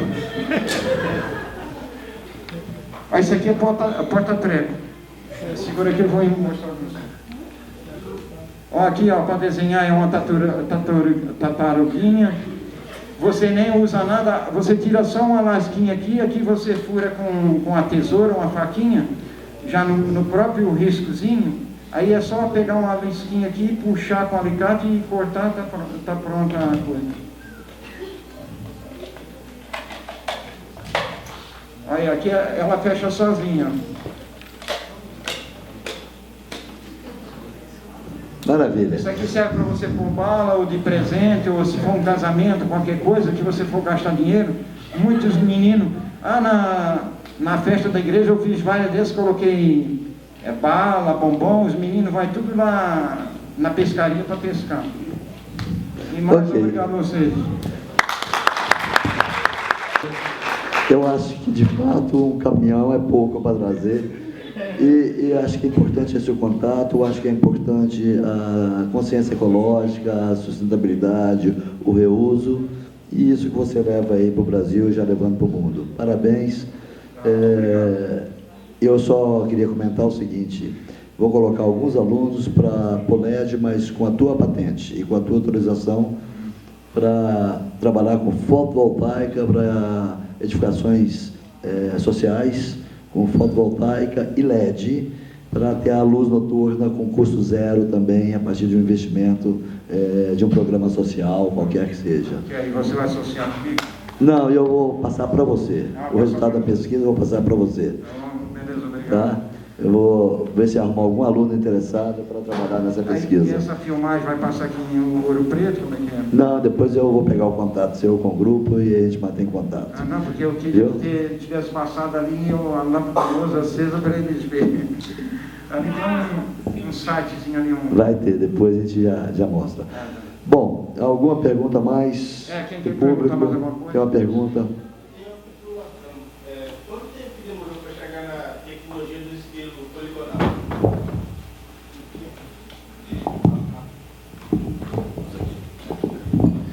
O espelho, aqueles hexagonais, né? Aqueles pequenininhos. E isso começou a ser desenvolvido tem uns 30 anos, mais ou menos, porque os espelhos muito grandes, se viu que ia ser impossível fazer um espelho maior e ele resfriar a tempo, né, um tempo razoável. Aquele espelho maior de todos demorou mais de 1 ano para resfriar a matriz do indivíduo. Então, queriam fazer espelhos grandes, mas não queriam esperar tanto tempo. E aí, então, começou a se investigar essa tecnologia de espelhos segmentados, que é o nome. E isso, no Ossatório Europeu em particular, isso foi instalado em 1990. Alguma pergunta a mais? Alguma pergunta dos companheiros?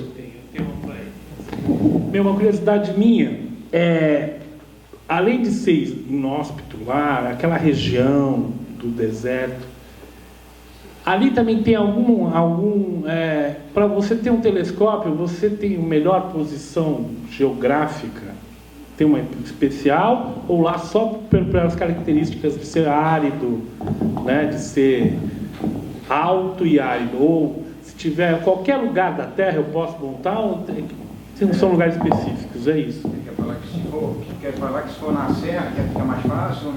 Não, acho que ele quer saber a questão de posição geográfica, né? Enxergar o universo. Isso, Você tem um lugar na Terra que é melhor para enxergar o universo? Então, isso foi um problema que teve também na história da astronomia, que até meados do século XX, os principais observatórios estavam todos no hemisfério norte, na Europa e nos Estados Unidos. Só que o centro da nossa galáxia, né, e as nuvens de Magalhães, que são as galáxias mais próximas, eles são melhor avistados do hemisfério sul. Então, mais ou menos aí, por isso que a Europa construiu um observatório no Chile, porque daqui da latitude, particular da latitude próxima aqui de onde a gente está, 20, 30 graus sul, é onde o alto da Via Láctea passa, né, culminando, passa na posição mais alta do céu, que é o que a gente vê durante o inverno, né, a constelação do Escorpião, Sagitário, né, no inverno o céu é bonito aqui, principalmente em Minas, aqui você vê lá em cima aquele monte de estrela. Isso do hemisfério sul você vê muito bem, do hemisfério norte você vai ver isso perto do horizonte, né. A gente também vai gravar a imagem flat, né, vamos gravar a imagem como ela vem, né, ou seja, não tem... Na verdade, isso é até meio chato de falar para as pessoas, que quando a gente põe uma câmera no telescópio, a imagem que sai é preto e branco, né. As cores a gente vai manipular depois no computador. Então, todas essas imagens de astronomia bonitas que a gente vê nos jornais, nas revistas, na internet, elas são todas preto e branco. Então, e a gente constrói uma imagem astronômica colorida, para divulgação principalmente, é fazer uma observação no filtro vermelho, uma no filtro azul e outra no filtro verde, né? E aí, então, no computador você manipula digitalmente essas imagens para ela fazer uma imagem que reproduza mais ou menos o que os nossos olhos enxergariam. Isso é feito, inclusive, na luz invisível, né? No infravermelho, no ultravioleta, raio-x, que seria coisas que a gente não enxergaria. A gente faz uma representação, uma transposição para a luz real, né? Para o sentido humano, usando essa mesma ideia. E, bem, é uma coisa que acho que é importante mencionar, quando o astrônomo faz o projeto de pesquisa, né, eu quero usar esse telescópio, então, para estudar uma galáxia. Eu quero descobrir se essa galáxia, se ela tem um buraco negro no centro, enfim, vai propor um problema astronômico. Ele envia esse projeto para o observatório, e o observatório tem um comitê que julga se vai aprovar o projeto e quanto tempo de telescópio que ele vai ter. E aí, durante 1 ano, né, os dados ficam exclusivos do pesquisador, para ele ter tempo de analisar aquilo e publicar seu estudo. Depois desse tempo, o dado fica disponível na internet para o mundo inteiro. Né? Então, tem gente que acha que... Né, isso a gente vê muito na internet. Porque está vindo um planeta que vai se chocar com a Terra, né? Tem uma estrela, né, que está chegando aí, segundo o Sol, né? Mas a NASA não fala a verdade. Né? Não tem como isso acontecer, gente, porque, primeiro, não tem como você censurar o céu. O céu está disponível para todas as pessoas que quiserem olhar para cima. E todos os dados que são capturados, não só pela NASA, que não é a única agência espacial do mundo, mas pelos muitos observatórios profissionais, esses ficam disponíveis, né, em bancos de dados públicos né, e qualquer pessoa interessada e com o conhecimento necessário pode acessar aquilo e trabalhar. Fantástico. Alguma pergunta a mais?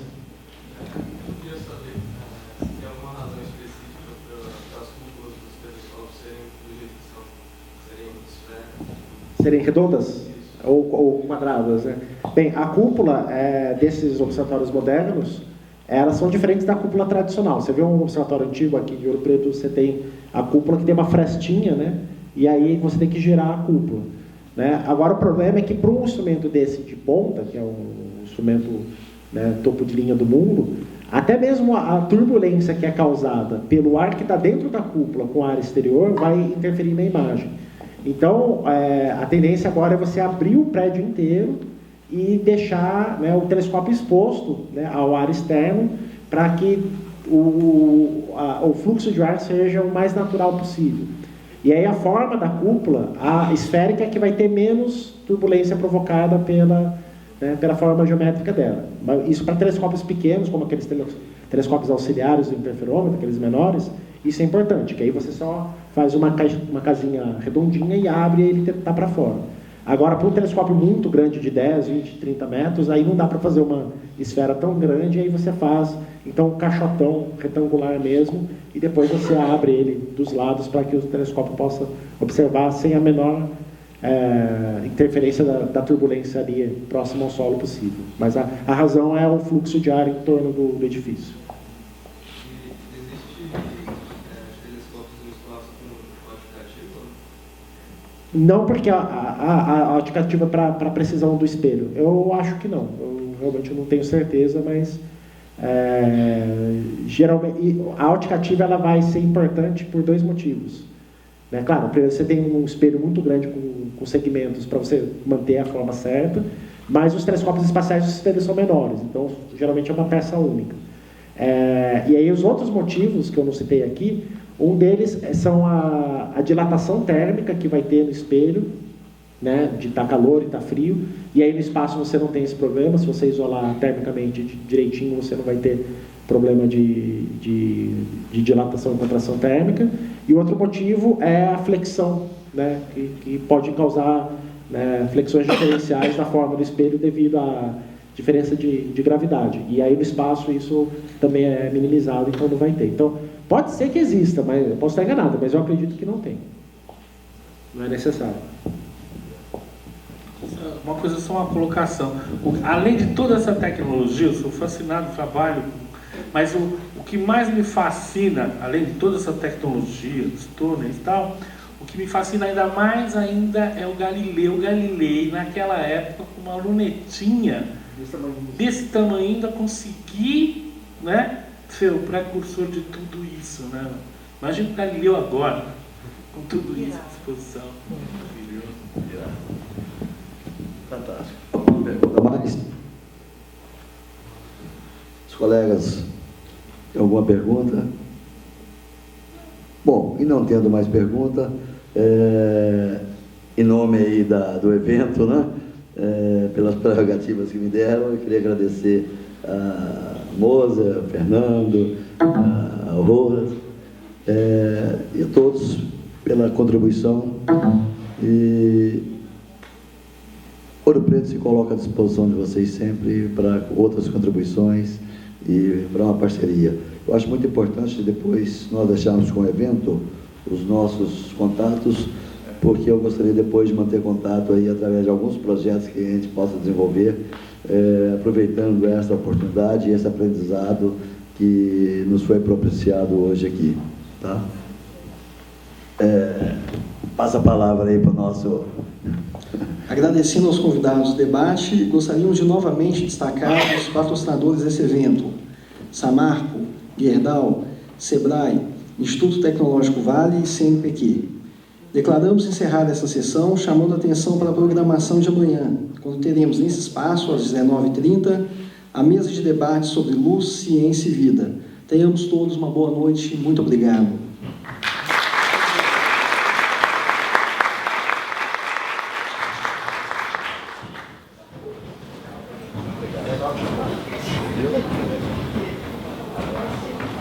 Prazer.